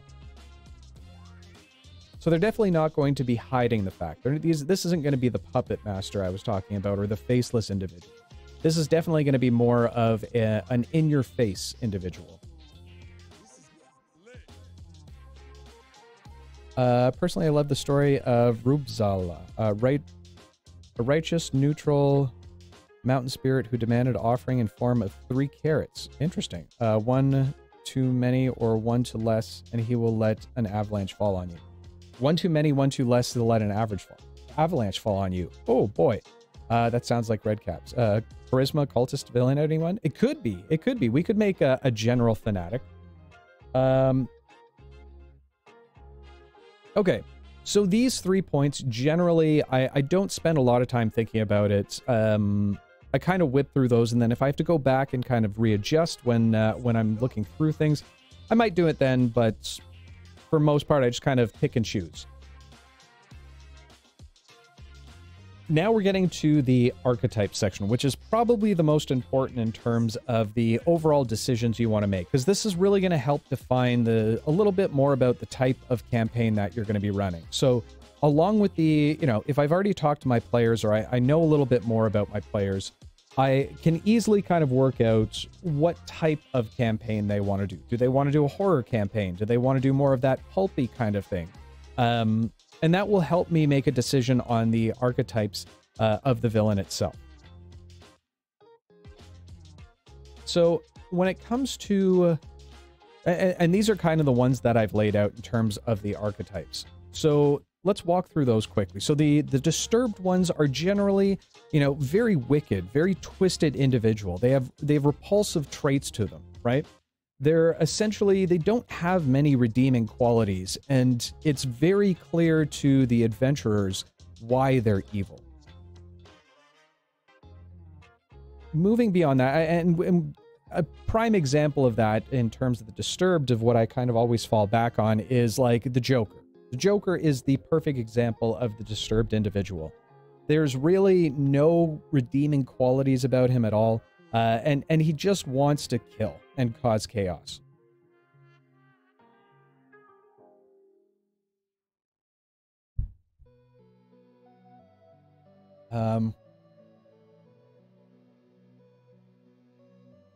That's the one intro scene from will be a village with a Kool-Aid fountain in the center. What if the cult is to Tharizdun? Tharizdun is always an interesting one. It all depends on what you know. I don't run in Forgotten Realms, so Tharizdun isn't really wouldn't be applicable for this, but it could be a cultist of Tharizdun or one of the betrayer gods from like Mercer's campaign stuff. I like that, the idea of emulating that guy from RPG horror stories and making them into villain. Oh, interesting. Yeah, that could work. A powerful mercenary who hunts the party. Interesting, interesting. Now I'm actually thinking about a cultist would actually work for the approach of leveling the villain up as the PCs do. By the end of the campaign, the person could have gone from beginner cultist to the evil entity / evil deity's right-hand person. Exactly. Maybe they've gone from a lowly acolyte up to the point of where they're now kind of the opposite, or the anti-cleric or high priest or priestess. So the Disturbed, are they down with the sickness? Pretty much. Yeah, exactly. He's from Greyhawk originally. Well, I'm pretty sure weren't most of the gods originally from Greyhawk? I know like Vecna was from Greyhawk, Tharizdun was from Greyhawk. There's a few of them that was, I can't remember. I don't know if Lolth was part of Greyhawk originally or not. If I may throw my 2 cents in there, Tharizdun did originate in Oerth lore, and the implication has always been that it would spread its influence to other worlds, which is how it reached to Toril. You could technically include Tharizdun. That's true. That is very true. He is kind of that, if we go under that basis of he's an outreaching entity through the multiverse kind of thing. You're absolutely right, Rachel. Yeah, pretty much all the old school names are from Greyhawk. That's what I thought, yeah. How about a kingpin figure, like a king wants the player's death, but he is too well protected for his players to even get to him. That could be a good objective that he's getting to. But let's keep going down this path. So, and most Greyhawk gods were ascended mortals. I think Lolth is Forgotten Realm. Oh, okay, okay. Yeah, I always get mixed up of kind of where things came into play. Okay, so we could do the disturbed individual, for example, like a Joker. The faceless, I think we've talked a fair amount about the faceless already, but it's more along the lines of they're hidden behind something. They are not readily available to the party. And I just mean that in sense of, you know, the party doesn't have a direct route to understand the motivations and what really drives the villain. It's going to be heard through hearsay and through messaging through their kind of minions and their lackeys. So the faceless is generally the two archetypes that I look at, or the sub-archetypes, if you will, of those, is number one being the commander. So this is an individual that they know of this person. Maybe it is the king, going back to Halepa's suggestion, and he has a bunch of minions below him, kind of thing, right? Or alternatively, is it the puppet master? Is the puppet master being the individual, kind of like what Rachel was saying from her sea elves, is the fact that there is this nefarious individual who's pulling the strings and causing all type of nefarious or dastardly deeds throughout the realm. But they keep their name off of it as much as humanly possible. And in the sense of, so the party is always guessing like, oh, there's these things happening. You know, Rachel's example of there's this war that's starting kind of thing. And it's like, well, is this side evil, this side evil? And maybe throughout the campaign, they start realizing that, you know, both sides of the factions are just getting puppet mastered by this individual. So that's what I consider in terms of the faceless individual. How about an accidental villain? A child gifted great powers by an archfey who is just trying to help. The difference in morality and logic causes the problem. The child is the sole survivor of a raid and gets pitted by the fey.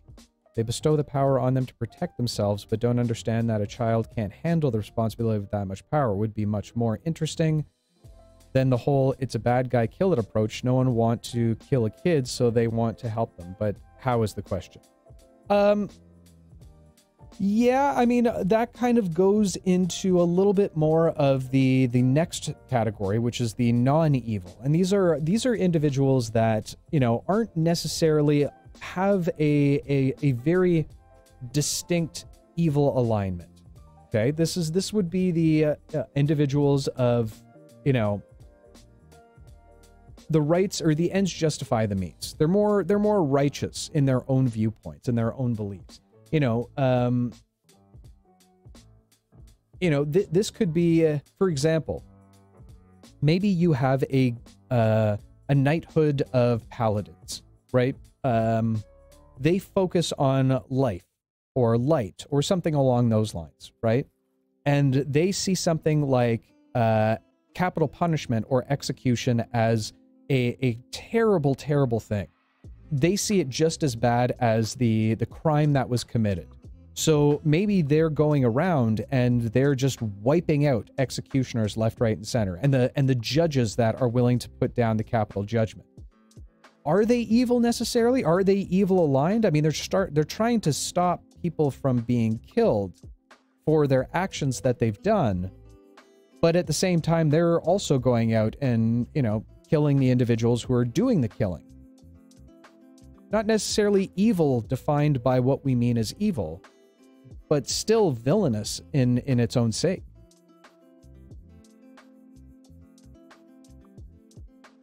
A devil who has the player's soul and they want their souls back. Could be. Kid could be disturbed too. Absolutely. Loth was from Greyhawk 2. Web of the Spiders Queen, I do believe, is in Greyhawk. Yeah, I get confused on this. Probably don't want them to be faceless. You want PCs to know or discover they're out there and doing bad things. Exactly. Especially if we're going to be, more reoccurring. They're going to be kind of that more charismatic individual. They could be from behind the scenes, but then you don't really have a way of portraying their level of veracity if I want it to be more charismatic based. So you're absolutely right, Baba. Loth technically existed before Forgotten Realms with the Q1 Queen of the Demon Web Pits in 1980. As a deity of the Drow, yeah, she's FR. Ah, right. Because she became a deity after she went and messed up everything in the Abyss, right? I think that's how the story goes.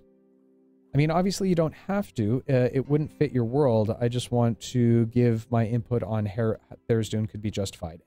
Absolutely. And you know, I'm just saying it from my perspective of, yeah, I probably wouldn't use it, but it could be used. There's always as long as you justify it and it makes sense, then that's totally okay. Also, Distills plays welcome in, my friend. Thank you so much for the hydrate. I absolutely need it right now.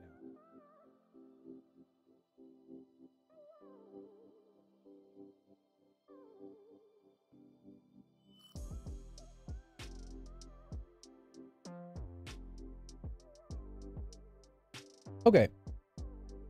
Moving on from the evil... Actually, let me catch up in chat, because I'm probably saying things and then you guys are commenting on it, and I'm way off. Sapphire Dragon trying to become a god. That's the plot of the old TSR Curse of the Azure Bonds, when the characters wake up with 7 tattoos and they have to defeat 7 mid-bosses to remove them and reclaim their souls. Oh, interesting. Oh, I mean, there's no real new stories out there, right? A cult of magicians... who uses charms and illusion magic to control from the shadows. Don't know. I only played homebrew until now. Oh, interesting. Reminds me of Brightburn. It's a cute computer game back in the day. Alternate Superman.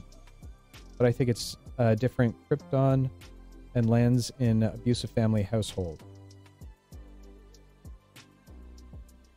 Basically power in the wrong youthful hands. That reminded. Oh yeah, Brightburn. It's pretty crazy. Vampire, maybe a bit cliche. Maybe we could do that.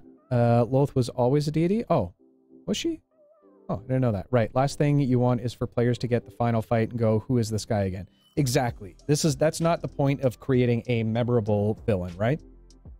Before she became Loth, she was Arcane, the wife of the greatest god of the elves. Oh, interesting. Yeah, her being the big demon spider messing up everything in the Abyss, that's what really propelled her into the deified status. Huh. Okay, now I'm caught up in chat. Oh, Izzy, welcome in, my friend. Hopefully you are doing well this wonderful day. Welcome to the Tripper fam. We're talking about villains today and giving a little bit breakdown. We're doing a deep dive, as opposed to anything else. Okay, let's run through the rest of the archetypes, and then we can kind of start working out some of the more finer details of this villain, because we're getting to a point of where we can kind of visualize them a little bit more. Okay, we've gone through non-villain. Next being the rival, and this would be someone who's much more in tune with who the PCs are. Maybe this is someone from their past. Maybe it's from a central NPC's past, something along those lines. That it's basically they're bound to either a player or to a character, a main character, right? Basically the whole idea of, well, you know, you made me who I am now. That's kind of the general idea behind the rival. This isn't like Pokemon rivalry where it's like, oh, we just meet up and we're kind of on the same team, we're kind of not. This is very much the villain is trying to thwart their efforts at every turn. They're trying to see the downfall of these individuals. And I mean, they can come up with a bunch of different reasons of why they would come up in the overall campaign. But it would be more based on like a jealousy or a competitive nature kind of thing. It's the true opposition of the party from that perspective. Alestra is the best goddess. I'm doing the digitally painting the clown autonome. It's genuinely creeping me out. I wanted to cute baby clown, but nightmare fuel. That'll happen.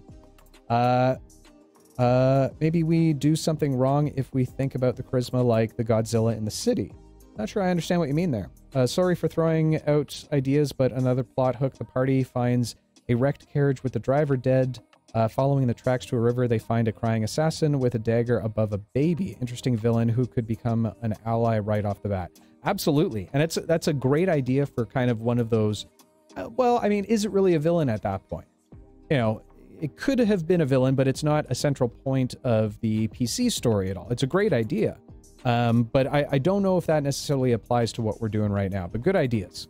Does the players have a villain they currently defeated? So Nolepa, we're not really building for the campaign right this second. This is going into the bag, the proverbial bag I always talk about in terms of things and assets that I can use to pull from the bag and use within my current campaign, in a future campaign, maybe basic campaign on, whatever the case is. So there's no specific confines that we're dealing with right now. Jed and Gary as the rivals could dive into his youth, seeing as he was part of a criminal organization. Maybe he was on that path before. I don't think Jed and Gary... I don't know if that would make sense. There would have to be something else that gets included in there that caused Jed to now go completely against the party. You know, it wouldn't make a lot of sense for Jed to just turn around and say, well, now I'm against you, now I'm a villain. It's like a twist for the sake of having a twist in there. So, you know, I would probably think about how he became the villain and how is he now opposing the party? What is it that they've done that would make it, you know, so awful for Jeb that he would actually want to see their downfall? Here's the exact area to drop the ideas, and Dave will respond to all of them and the rest of us. And actually, I have an NPC assassin like that in mind for my plot line in my campaign. Oh, interesting. Okay. And I mean, you could take it from there. Let's take it from the standpoint of, okay, it's an assassin. They've got a dagger over top of the baby. They're crying because they're starting to gain this morality behind them. They're finally realizing, what the hell am I doing? The person that I'm working for has sent me to kill a baby. This is crazy to me. So maybe that's a plot point that leads towards, you know, a criminal organization. Maybe it's a thieves guild. Maybe it goes towards, maybe the baby is the rightful heir of the kingdom and the king is the one who has sent this assassin. Okay, well now and this is what I mean is that, you know, you can use plot points to, instead of doing that big overarching monologue at the end for the villain, you can scatter their intent and purposes throughout the campaign. And use that as kind of like a foreshadowing, if you will, to give more of a reason for the players to go up against that villain. A goblin who is great at taunting and always leading the players into a trap. No, not against the party, rival of the villain. Oh, okay. Yeah, it could have been something like that. There could have been, and that's really what we did, right? And within the campaign, I mean, it was kind of that rival, but at the same time, it wasn't. With oh shit, what was his name? Not Marcus. Marcus was the rival to Jeb and Gary. Not so much Gary, because Gary was just kind of there as a joke and a fun thing to do if I ever needed to kind of bring him up. But yeah, that's exactly what I'm talking about, right? Okay, and this goes, the next one is kind of similar to the non-evil, but not on a macro scale, where the non-evil is a very high-level concept general righteousness. The sympathetic is much more ground level. So they're understandable in comparison, right? Most of the time when it comes to a sympathetic villain, it's more based on the fact that there was an act that happened or an event in their life that spurs them on towards evil, as opposed to just a natural trait that they have, right? So it's kind of like, you know, say, for example, the party is part of or they've joined an adventurers guild, right? This renowned adventurers guild that has been around for decades. But they haven't always been that way. They had to start from somewhere, right? Maybe their predecessors were actually bandits. Maybe they were brutal individuals that, you know, used bloodshed to get to the point of where they are now. The individuals have all passed. They're all gone. It's a very different guild than what it was, you know, 100 years ago, whatever the case is. But those original individuals, maybe they killed someone. Maybe they killed a family member of the villain that you're now putting in front of them. So it's kind of like, okay, you know, the villain is now going out and wiping out the rest of the Adventurers Guild. And the PCs see them as the evil individual, right? They see that all they're doing is causing bloodshed. And it seems more chaotic than anything else. But when they do meet the villain, they find out that there's a reason for it all in the first place. They're understandable that, you know, they're just exacting their vengeance on all of this. That's kind of what I mean by sympathetic. An orc leader whose clan was killed by the players. That could be a good one as well. Like Two-Face from the Batman. Good man turned to evil. Exactly. An Ockrel who tried to prevent a prophecy where the players destroy a city. I like to differentiate between rival, a peer of similar respect, opposition, one who is antagonistic, but not dangerous normally. Enemy, one venomously opposed to the player character, and hazardous person, uncontrolled threat by affliction of mind or spirit. Also, they are not exclusive. Yeah, I generally agree with you there, Red. You can have the two differentiating, right? But if we're talking about like the big bad or something along those lines, I just kind of use rival. Maybe it's a poor word to use, but I definitely agree with what you're saying in terms of like, yeah, you can have the rivalry as opposed to like the arch nemesis. Maybe arch nemesis is a better word for it.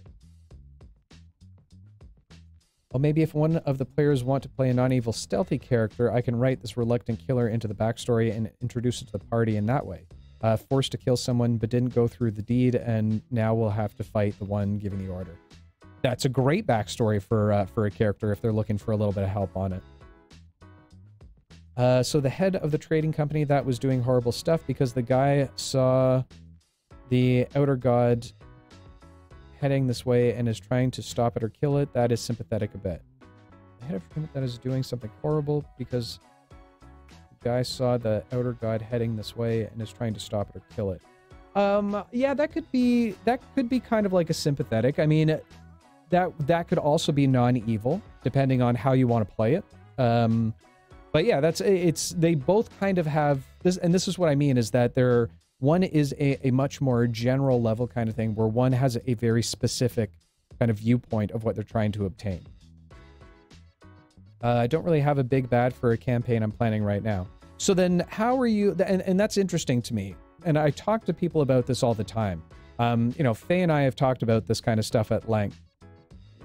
How are you planning your campaign? What is the central kind of plot line, and what are you doing it based on versus the big bad or the antagonist, or sorry, protagonist? That's what I love in your Sunday streams, all those ideas springing into mind with all this input. Well, I try my best, Belger. You know, sometimes it goes off the rails a little bit, but y'all have some great ideas, and I'm happy to help where I can. My thoughts on Jackie Brown were that as a less of an endgame villain, Ordle Robbie is a villain, a nobody. The party should realize they've made an enormous mistake dealing with almost all at once. It should feel out of control. I mean, again, it's dependent on where you want to go with it. It doesn't need to be chaotic all the time.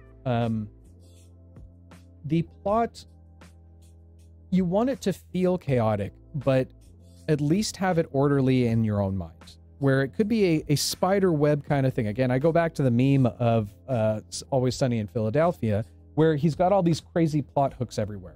You want that for your players, but that needs to be an organized kind of web for you, or else things can go just really crazy, really off the rails at any point in time. The off the rails thingies are the best. I appreciate it. So it's really all dependent on, you know, how, as long as it's not too chaotic for you, then you don't lose control. And if you lose control too much, then you have to do a fair amount of work bringing it back, or basically restarting from fresh and being like, well, I don't know where this went. And that can burn you out very quickly. You are a spell-jamming scouting party to discover new worlds for your home world. A legendary planet turtle is dying quickly. Oh. There are about 15 to 30 years to the planet turtle demise. You need to deal foreign worlds to solve the problem to get places for the various groups of arc ships to new homes, is the plot synopsis. So you're looking at this as more of a sandboxy type game. So there's no real central plot line. It's more just kind of stories intermingled with one another. And it would just, you know, if that's the way you want to go about it, absolutely, that's totally cool. But it's kind of like, okay, at some point in time, you have to think about what's the end of the campaign. What's the apex of it all? Because I mean, it's sort of like, you know, I think about games like Grand Theft Auto is a good example of something like this, where you're kind of sporadically doing stuff throughout the entire game, but there is a central storyline that's placed in there that you can always fall back on. And in something like that, Gabby, it would be difficult for me to do, or, well, it would be difficult for me to plan out, because I feel like I'd have to have every planet mapped out at any given time. Or I'm going to gate them entirely, which is taking away the player agency a little bit. If ever the party slaughters an NPC unjustly, they're just begging to be chased by a revenant for a year in the game, keeping watch at an inn. Or it could be a family member, or it could be a group of an organization. There could be tons of different things. And that's how I generally deal with murder hobos. I haven't had to deal with them very often. But from time to time, yeah, I have it. And it's a matter of, okay, you wanted to go unjustly kill this person for no reason. Well, there's consequences to that. And this is how you're going to have to deal with the consequences. And I'm going to put the vices on you for this one, my friend. You are going to feel the squeeze. I'm not going to kill you, but you're definitely going to not feel comfortable in going different places, because at any point in time, assassins might come out towards you. An evil entity might be after you now. There's going to be ramifications for what you did. And yeah, and then hopefully they learn from that. I started with building the actual world first, started with the creation of the universe. The twist is that the creator of the universe isn't some omnipresent, god damn it, omnipresent, unknowable deity. It's the very first consciousness in that realm and doesn't know what the hell is going on either. Very chaotic, my friend. An undeath leader who wants him and his army to finally rest in peace again. Interesting. I don't know how I want to run it. Fair enough. When we're playing 5e, we swap DMs every so often where we play the same characters. Each DM has their own character in the overarching campaign. That's tough, man. I did a one-shot on Blackwater a couple months ago. Maybe it was a year ago now, where they have something similar where it's DM roulette, and it was just chaos. Maybe it's not, if you're doing it every session, that would be kind of cool, but I think they had like a 5-minute time limit on it, or maybe when chat did something. But it was very chaotic, trying to be like, okay, switch over to this D&D Beyond screen, and then, no, I have to go to a new character. It was crazy. My villain in the campaign PC that I played, he is a necromancer named Vincent Von Bloody Skull, who was a bit crazed. Not to get into too many details, but I think of a guy that is thin enough to be mistaken for a meaty skeleton that always talks to a skeleton. He's always secretly thinking about how good it would be if a party member died. After all, what's one more undead friend, right? Oh, fair enough, fair enough. He's just trying to make friends. He's just trying to get that friendship. And that could talk towards what their motives are. You know, maybe they're just looking for friends. Maybe they want to build relationships. That could totally be something that a villain would do. And it's kind of goofy at times, but at the same time, you could put a spin on it that would be really interesting.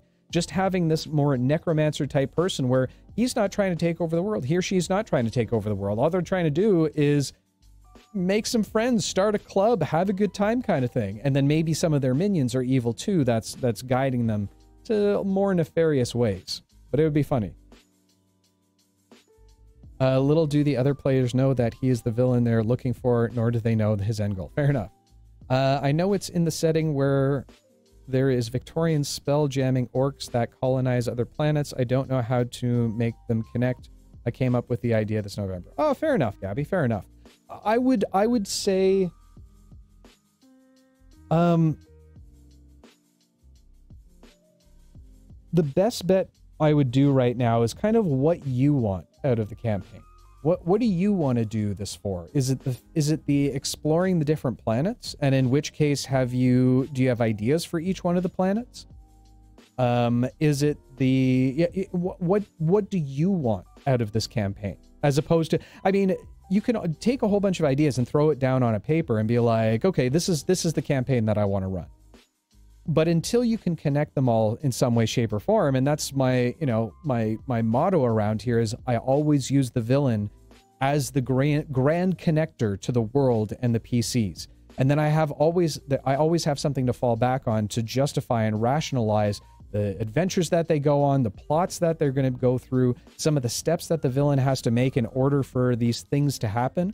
So in the Spelljammer campaign, I see that, orcs are trying to colonize other planets. Maybe it's very much like a Darth Vader type vibe where, there's that one crazy orc, the emperor, that's trying to take over the entire place. And, maybe they see these planets that they're going to as great trade routes. And they realize that, if they control the trade, they control the economy, then that's how they take over the world. So that's how I would kind of plan it out if I wanted to do a Spelljammer campaign, as opposed to just being like, well, here's some ideas that I have thrown together and I'm not really sure what to do with them. Do you ever make your major antagonist based off an NPC from a player backstory? Yes. Yes, I do. I did that primarily in Campaign 1. Campaign 1, I won't go into too many spoilers because I know some people are going back and watching our Campaign 1 stuff. But there's a direct tie to the BBEG and one of the players. And I thought about that after I had made the villain. So what I mean by that is that I'd kind of laid out, here's the concepts and the themes that I want to include with this within this campaign. Here's what the players want to do on top of all of it. Looking at the player stats, I had a time wizard in there and I was like, that's kind of cool. I've never actually done any kind of a timey-wimey based stuff. And that sort of fit with the villain that I had kind of laid out originally. So I thought about the villain verse first, and then I overlaid it. And one of those pieces was, a rivalry. Does this make sense for that type of thing? Okay, so I'm going to start writing this down. I know that it's going to be a major character. It's going to be a reoccurring villain. I am going to make this I want them to be a changeling. Because changeling always works extremely well for more of that charismatic base. They're using, hiding their identity over and over in order to gain some kind of benefit, right? So I would definitely say changeling would fit the bill for this particular piece. Did I spell that right? No, I didn't. I want it to be a changeling. I'm not really big into the idea of political intrigue right now. That's not really my jam at the moment. So I'm going to say that this is... What do I want to make this? I'm going to make this a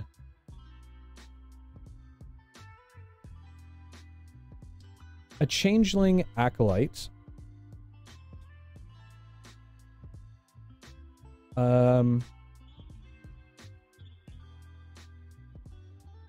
That worships a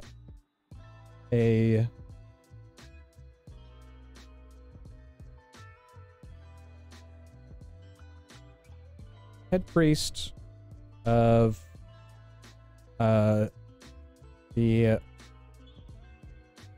I think we'll of Tharizdun. Why not? Tharizdun.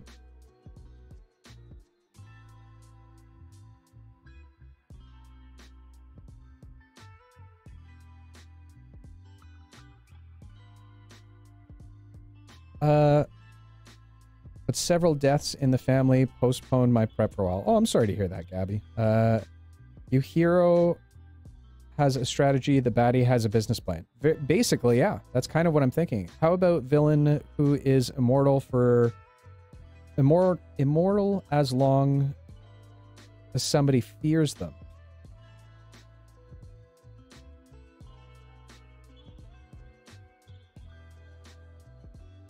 So their goal is to spread as much fear as possible? Yeah, I could see that. To make a video game POV of what I want to make the ship a hub world where other worlds with sub-worlds. Okay, I mean, that's cool, Gabby. I mean, I would highly recommend not thinking about this as a video game. The more you think about it as a video game, the more restrictions you're going to put on yourself overall. If you're just kind of using that as a mental frame of reference, that's one thing, but don't try and don't try and make your campaign a video game. That is not going to go well for you in the long run. Nice Doctor Who reference. Thank you. I'm a big Whovian. Changeling Bebe Stealer. Ah, okay.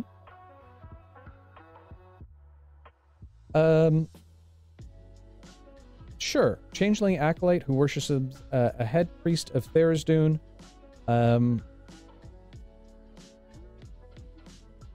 They are attempting to open a portal to another universe to allow more of Tharizdun's followers into their realm.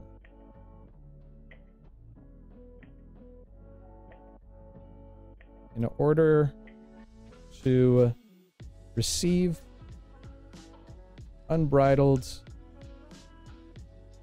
evil and chaos, they must perform sacrifices of the most good / innocent. And I'll leave it at most good / innocent because that leaves the door open for a number of different things. It could be babies. It could be celestials. There's a lot of things that I can include there where I'm not forcing myself into a bucket. Former Vice Commander of the past BBEG. Fair. I have a question about what does a plasmoid lich look like? Maybe allowing a multiplayer character, but only allowing one at a time because it's a ship. Okay, I understand what you're saying. What does a plasmoid lich look like? I would say would definitely... I would have them more blob. Well, there's two different ways I would go about it. And it depends on how plasmoids would look in my world when they're at a point of decomposing. Are they going to become like big and bloated things like you would see as someone who's within that's been, you know, in water for a certain period of time, like a cadaver that's been in water, or do they kind of shrink away into nothing? For the blobby one, you could make it big, you know, kind of pustulous at times. Maybe they have some open wounds and sores that some of their plasmoid is leaking out of. So very much kind of like a plasmoid orcus kind of idea behind it. Or alternatively, you know, making them a thin kind of sunken in face sort of ideal where they're looking to, maybe they have like tubes and whatnot of the plasmoid ooze that's feeding them in. Hey, Crouch Couch, how you doing, bud? Do you mean changeling or shapeshifter? Because changeling usually just keeps whatever form they got when they replaced a child until they grow up and become whatever they came from. Tag usually. Oh, okay. So changeling from the D&D race perspective, where they can change their appearance.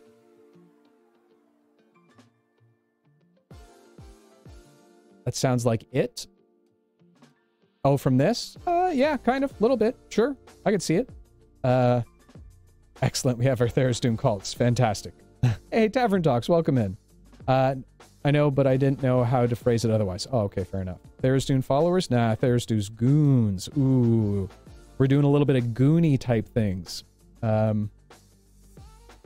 His world could be in the middle of an apocalypse? Whose world? Fancy indeed. Maybe they're the ones who dents the changelings. The one who dents the changelings could tie that in with the other universe stuff. They sent the kidnapped kids over and received changelings in return, who then return to their families because they can be bothered with raising a bunch of kids. Sends, okay. I love the plot points that you guys are coming up with, but I think that you're moving a little bit of ahead of us here. And what I say by that is eventually you want to kind of start working out this branch kind of thing. Almost like, think about it like one of those pyramid schemes, right? At the very top, you have your central theme. You have your central tension or whatever the case is. In this case, we've got Tharizdun is... So if I was talking about... If I was building this for a campaign, I'd say campaign theme. Or campaign... oh, what the hell's the word I'm looking for? The campaign thesis, right? A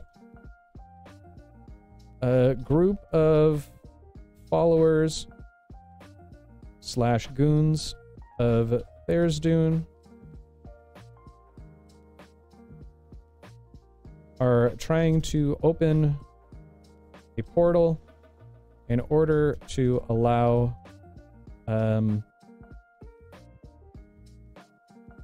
more other evil followers and entities that worship Tharizdun into the realm in order to make way for their master. So that would be my overall thesis behind it. Okay. And then from that point, I'd say, okay, what are the steps that I need to take? If I'm focusing on this changeling acolyte right now, that he's worshiping the head priest, what are the steps that this individual has to take in order to finally get to a final conflict with my players? Have we mentioned disgruntled soldier types like the two best Bond villains, the General Hummel, The Rock is a Bond movie, and Sylvia from Sky? I don't think we have. Well, now your campaign is loosely tied into the overarching story of my campaigns. I mean, I already considered it part of the multiverse, but now is something I could reference offhandedly if I wanted to. Absolutely. I really want a hobgoblin warlord who the party has not ready for, and she gives them the speech similar to Sylvia's. Oh, interesting. Okay. But again, don't think about, and this is exactly what I'm saying, is that you don't want to base your campaign off moments that you see in your head, because either you have to force your players into that moment, or alternatively, you're going to get them to that moment, and then it's not going to happen because they're going to just meme all over your villain, or alternatively immediately start attacking them. So that scene is now gone. So you have to think around that. You don't want to think about it as a script. You want to think about it more as a framework where it's like, this is the speech I want to give. What about it of that speech do I want to portray? And then I'll pull the themes of that speech out and apply that to my villain where it can be delivered in different places at different times. Plasmoid Lich has bones that appear to be made of glowing translucent blue plasma. Its eye sockets would be empty and dark, the tendrils of plasma floating and withering within. Ooh, that's cool. Plasmoid Lich could wear tattered robes, but also appear to be made of the same plasma substance, which rips and tears, revealing glimpses of the Lich's glowing skeleton from behind. Yeah, or do what Chase said, because that's really good. It's happened so many times now. I'll just make it a point today. Whoever you read something of mine, there's suddenly a word that doesn't make sense. The actual world just below that message with an asterisk made so many typos and autocorrect. Listen, I get it, Red. You're just excited to talk to me, and I'm here with it. I'm here for it. A changeling theater player, performer, thief. He loves to put on a show when he steals something. Nolepa, I understand, like, you're throwing out ideas here. And totally, if you just want to throw out ideas, that's totally cool. But, like, are you just throwing out ideas for me to take just the finite points of it? Because you're throwing me plot hooks right now. We're not talking about overarching things, which is fine. But, you know, if these are ideas you want me to comment on, or if these are things that you want me to implement, then kind of let me know, as opposed to just kind of throwing things in chat. Say, not day. But no, I'll only comment about the changeling now. I want to make a changeling lich because why look like a corpse when you would not? That's fair. Changeling villains. I like the idea of one with a lack of an identity. That's a really cool idea too. I really like that idea. And maybe that's the driving factor. Maybe that's the motivation behind it. So, anyway, we'll keep going on all of this. So next up, I'm going to take a look at the villain's archetype. And this really is, I know I don't want it to be faceless. I want this to be up close and personal so that the PCs can almost follow along the story. So I want them to be up front and center. They could be, I wouldn't consider them non-evil. If we're going to go down the road of Tharizdun, then that's pretty reasonable. Two-headed wouldn't work. It could. If you wanted to make a super twist on it, you could do the two-headed combo, but just have it as a single person. That would be an interesting way to tie it all together, where they think that they're fighting two individuals, but in actuality, it's just one. And maybe that's what we're going to do. Maybe the acolyte and the head priest is the same person. So I'm going to say that this is a two-headed archetype.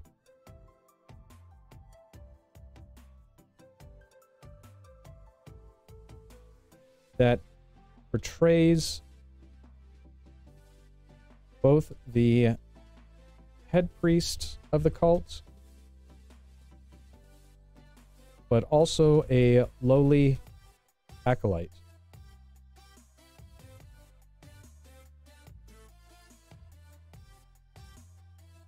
I like what you had said regarding the Lich, Dave. Oh, thank you very much, Chase.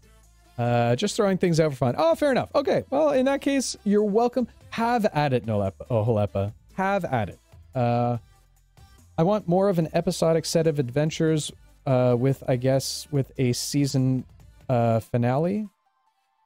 Yeah, okay, so if you're going down that road, Gabby, then that's exactly what you need to do. You need to start at the central thesis of it all. Again, the world building aspect of, you know, building the planets and all of that type of stuff doesn't necessarily need to be directly tied to this campaign. Because again, we can run multiple campaigns in a single world.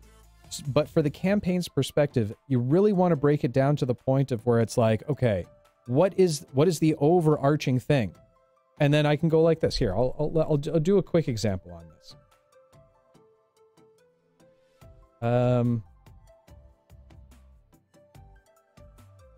What do I want to do for this? Hold on a second. Let me go back here for a moment.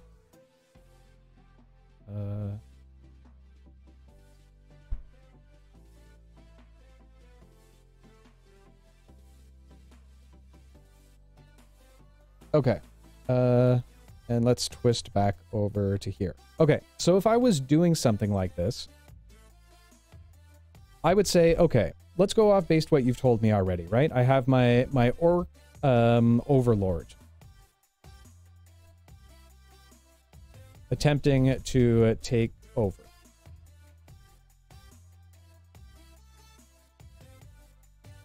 Okay, so cool, I've got that.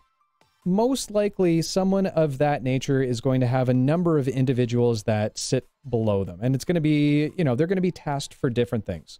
So for example, I'm going to have a lieutenant that is stockpiling advanced weapons.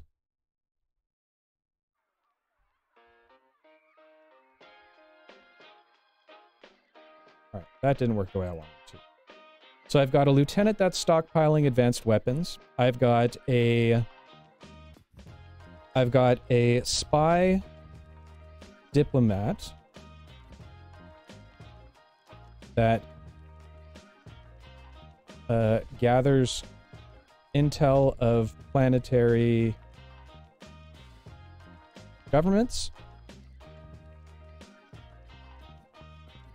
And I've got a general that is the attacker of said planets. Okay, so I've kind of broken that down a little bit into, here are three potential things that might need, the Orc Overlord might need to get done in order to do these type of things, right? So I can tie them all together now and say, okay, this guy goes to here, and this guy goes to here, and this guy goes to here. From that point, I can drill down even further, right? I can turn around and say, okay, so what do they need to do to find the advanced weaponry? Well, they need to know location and defenses. They need a plan or group in order to obtain the weapons. And they need a scientist to understand the weapons. Right? Okay, so here's my three ideas that I need to tie back to that. Oh shit.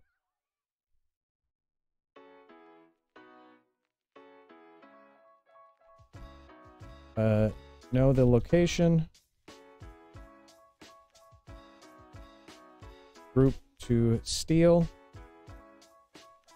Scientist to understand.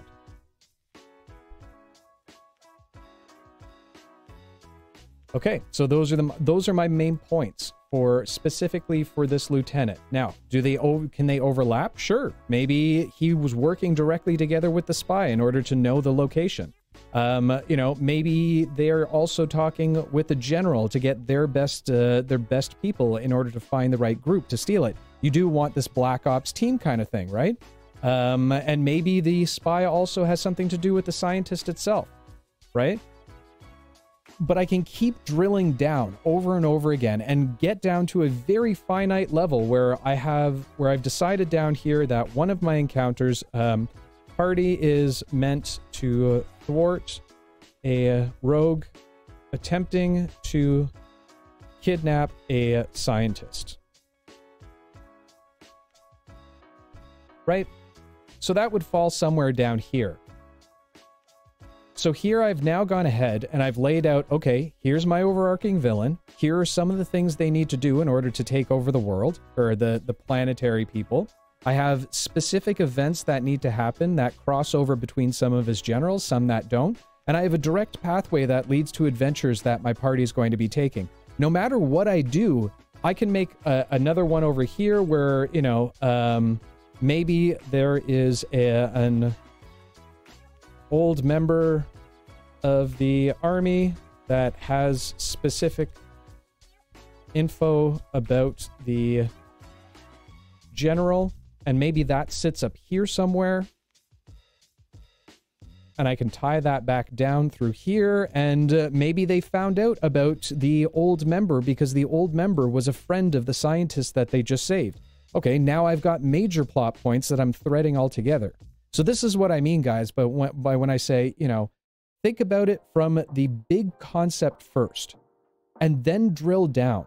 Because by drilling down on the motives and what needs to be accomplished in the steps for the overarching reason is where you're going to get your adventures from. And it doesn't matter what the adventure is, as long as and it could be anything that you guys have listed out so far. All of your ideas are completely valid and very good.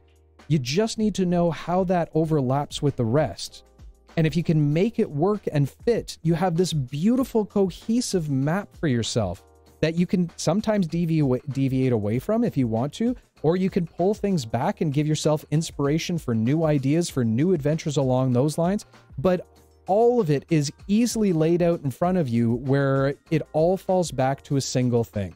And as long as it all falls back on that single thread, you have this beautiful cohesive story that anyone would be like, oh my God, I see how this works and this works with this. And oh my God, I can't believe you thought about this in terms of, you know, the rogue being a part of the general's people. This is the way that I design campaigns. This is my secret sauce. So to a certain extent, I try and plan it out as best that I can from that perspective. If I need to deviate or maneuver my way around it, I always have something to fall back on to be like, okay, well, why does that make sense there? Hold on, I need some water.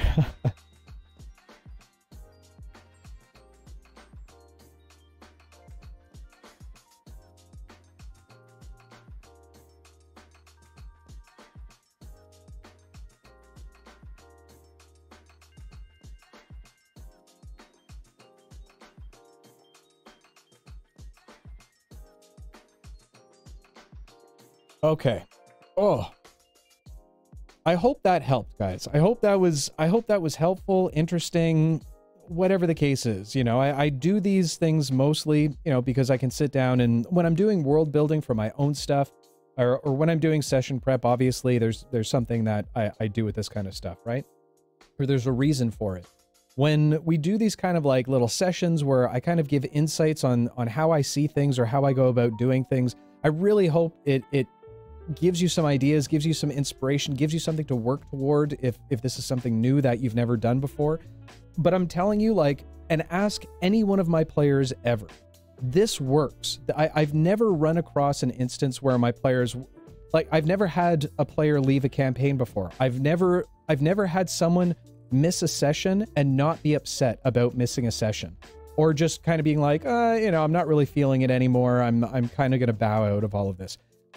In the last, whatever, 7 years of playing this game, to have that kind of track record, I hope this can lend credence to engage your players and engage your own, you know, imagination and all those kind of things. Crazy how you made it all into a cohesive story there, Dave. You got skills. I mean, it's, you know, it's just ideas that I'm cobbling together. I just make sure that they're coherent and tied together. Because if I do that, then it's, you know, it's very easy. And, you know, we could do another session where we sit down and you guys just spit plot hooks at me the entire time. And we'll do this exact same thing. All we need to do is just adjust those potential plot hooks back towards the story itself, right?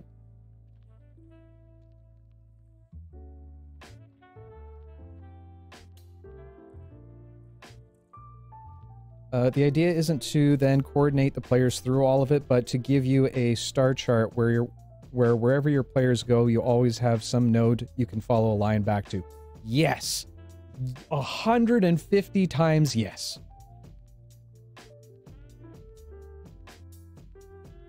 Anywho.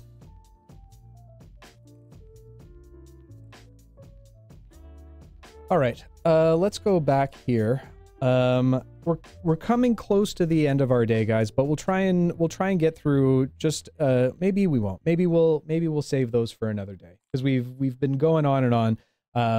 You know, my throat's definitely starting to get a little sore from all this chatting. But we'll keep moving with it.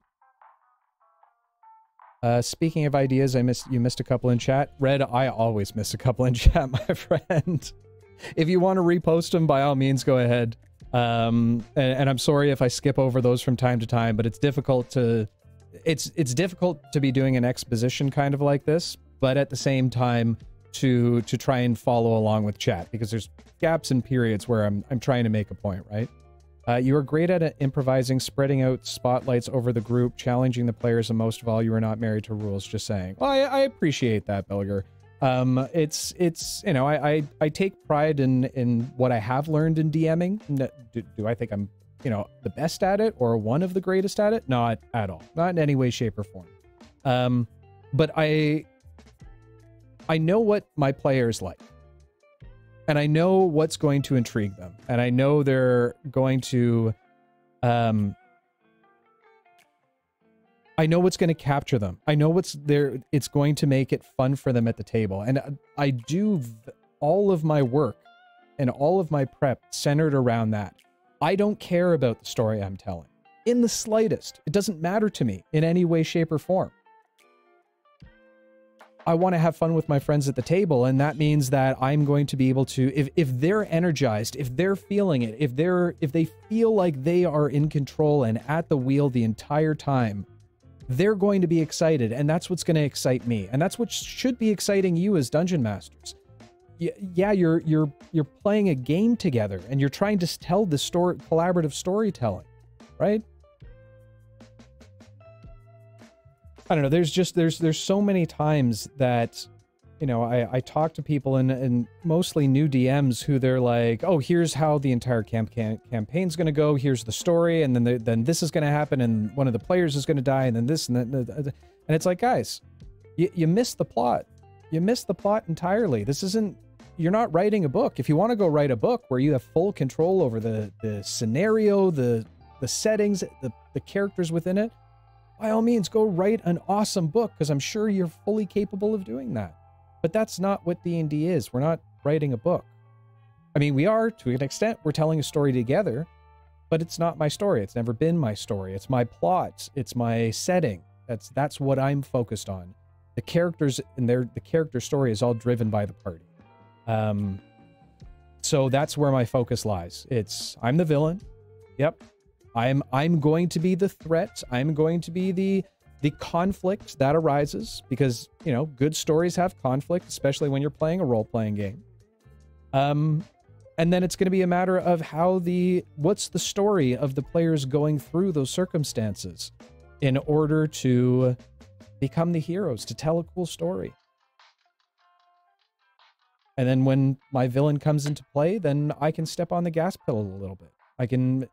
They're hooked, man. They're up against this villain now. And if I have my layout the way that I showed you there, then I have like was said in chat, there is a star chart for me to follow. And it could seem chaotic. It could seem all over the place. Oh, well, the scientist is talking about this old general that leads to this, but there's also a spy in there somehow, but there's also people trying to steal weaponry. God, this is so complex, and there's so many different things. And which thread do we follow at any given time? Any single one of them. That is the sandbox that I want to play in, where I give them multiple threads about where to go and what to do.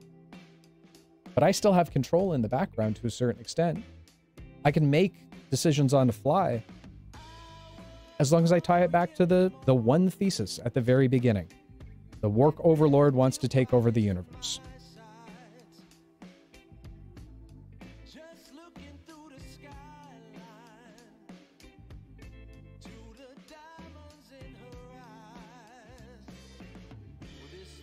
I don't have an idea for now, but I am an ideal. Fair enough. This was mine. There's an idea. The major villain gets changelings from other universes. The minor villain is one of the changelings who never got instructed as to what they are. Perhaps an adopted family got killed and they got placed somewhere. The major villain couldn't find them, if they even looked. Introducing the concept of changelings to the party, but keep the reason behind it a mystery until the major villain arc. Exactly. I mean, that's a great idea. But again, I would put that way down here. You know, going back to our map, right? If we were doing that, I would have that down here. That's an adventure, right? The adventure is party meets a chaotic changeling that is tied to the BBEG, but oh no, I won't say that. Changeling that's no, whose powers are out of control. Okay, they're gonna go, and then if I put that as, you know, something like that down here, then we move up from there being like, oh, okay, we have two potential places to go from there. Number one could be, you know, help the changeling with their power source.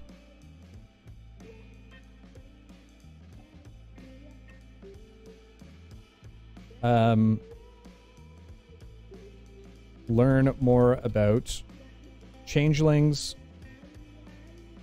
Okay, so I've got that. This ties back to my major villain. This could tie back to Tharizdun, but it's all going to go to that one place. Totally agree. I always learned all that the hard way. Helps I played with the same guys for 28 years now. 100%. Mine was just chiming in on the two-handed archetype, like visible aspect of the head priest is always seen in shadows where no one gets a good look. No one notices that the lowly acolyte isn't there at the service. They just think that the person is doing mundane things.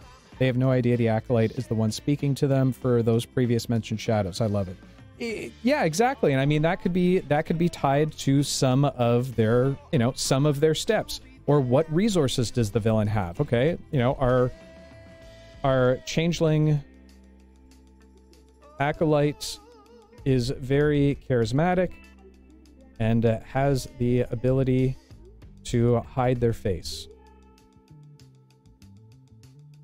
This has seated them in a position of power as the head priest, albeit keep their distance from the rest of the group, holding meetings and rituals behind a thin veil. Right? So that would be one of the resources that there's natural resources that some people have access to, like abilities and features and things along those lines, right? So that's one of the resources that they have to their advantage. Really, this is how the campaign is going. Never ever happens the way plans it the first place. Exactly. But you can tie it back. You can all bring it back. I love these streams. I got to be more involved in more as long as I don't have to work on Sunday. We're happy to have you here, Rachel. And I'm sorry if I get a little passionate at times. I'm not mad at you guys. Dad is not mad. There's times where I'm very passionate about this kind of stuff for my style of what I do. And I'm not saying that I'm right in doing this. I'm just doing what I know has worked many, many times before in the past. I've many failings that I've done in the past as well that don't work, but I don't have a reason to talk to you guys about that, and I don't really care about them at this point. So the stuff that I do talk about, you know, it comes from a place of love, not from a place of me trying to, you know, dictate exactly how you should be playing from. It's just the lessons that I've learned, and, you know, I hope that helps in some way. For anyone familiar with a good Call of Cthulhu adventure, PCs will find tons of clues that will point them in all different directions. It's up to them to decide what to do first and what they might think are red herrings. The same can be a great thing in D&D campaigns, as long as you just get some thoughts on where those different directions will lead. Exactly. exactly. And that's my point exactly. Guy Scanlon, huge fan of Guy, by the way, expressed it as the game is a pond and the DM puts out stepping stones all over, some close together, some far apart. Then your players get to the pond and decide which stones they want to jump in order to cross the pond. Exactly. Perfect way to put it. Perfect way to put it. Okay. We have been going for a little while now. I think this is about the point where I'm going to be wrapping up for the day. My throat is getting a little bit sore, and but it was a lot of fun, guys. I always have fun having these kind of conversations with you. Oh, I don't put that over there yet. Wait, I have to go here first. I go here first. Then I put this over here so I can see everybody. If you ever need input on Tharizdun, I've made a DM career out of figuring out ways to make Tharizdun work. Well, I might come and chat with you next time, Rachel. Or alternatively, we might continue to keep working on the villain. I was hoping to get through a little bit more, but I think that, I don't know, I want to think about how I do these things. Maybe it's better to do it more as a campaign map. First and foremost. Don't know. Fun as always. I have some notes for my own campaign to work out. Thanks, Dave and chat. Well, I'm glad you came, Bellegro. Glad you had a great time here. Whatever works for you. Sure, yeah. We'll talk at some point. I know you're in Discord most of the time, Rachel, so but maybe we'll come back and do this again. I'll be here for your world building stuff, Mr. Dave. Enjoy your Sunday. Thank you so much. I'm going to go have some lunch, I think. That's going to be my next jam. I don't have Twitch up right now, so I'm not going to be doing any raiding today. We'll just kind of, we'll kind of end off on that. And we'll do it the old-fashioned way, the way that this will be a little bit of throwback as I do it this way. We will go ahead and I will do this. Oh, that came in loud. That came in louder than I thought it was going to be. Wrapping up for today, guys. It has been a blast, as always. But it's about time to hit that old dusty trail, boys and girls and peeps of all shapes, sizes, and walks of life. We had a real good time. I hope you learned something along the way. I hope I could inspire you to work out your own campaign. Maybe try the methods that I've shown from time to time. Like I said, about time to hit that old dusty trail. I hope I see you guys on Tuesday night. And just remember, folks, to all them world builders out there, to all them DMs out there, to all them story writers out there, keep your quills dipped and your parchment clean, because you never know when you're going to have a great idea. See you next time, guys.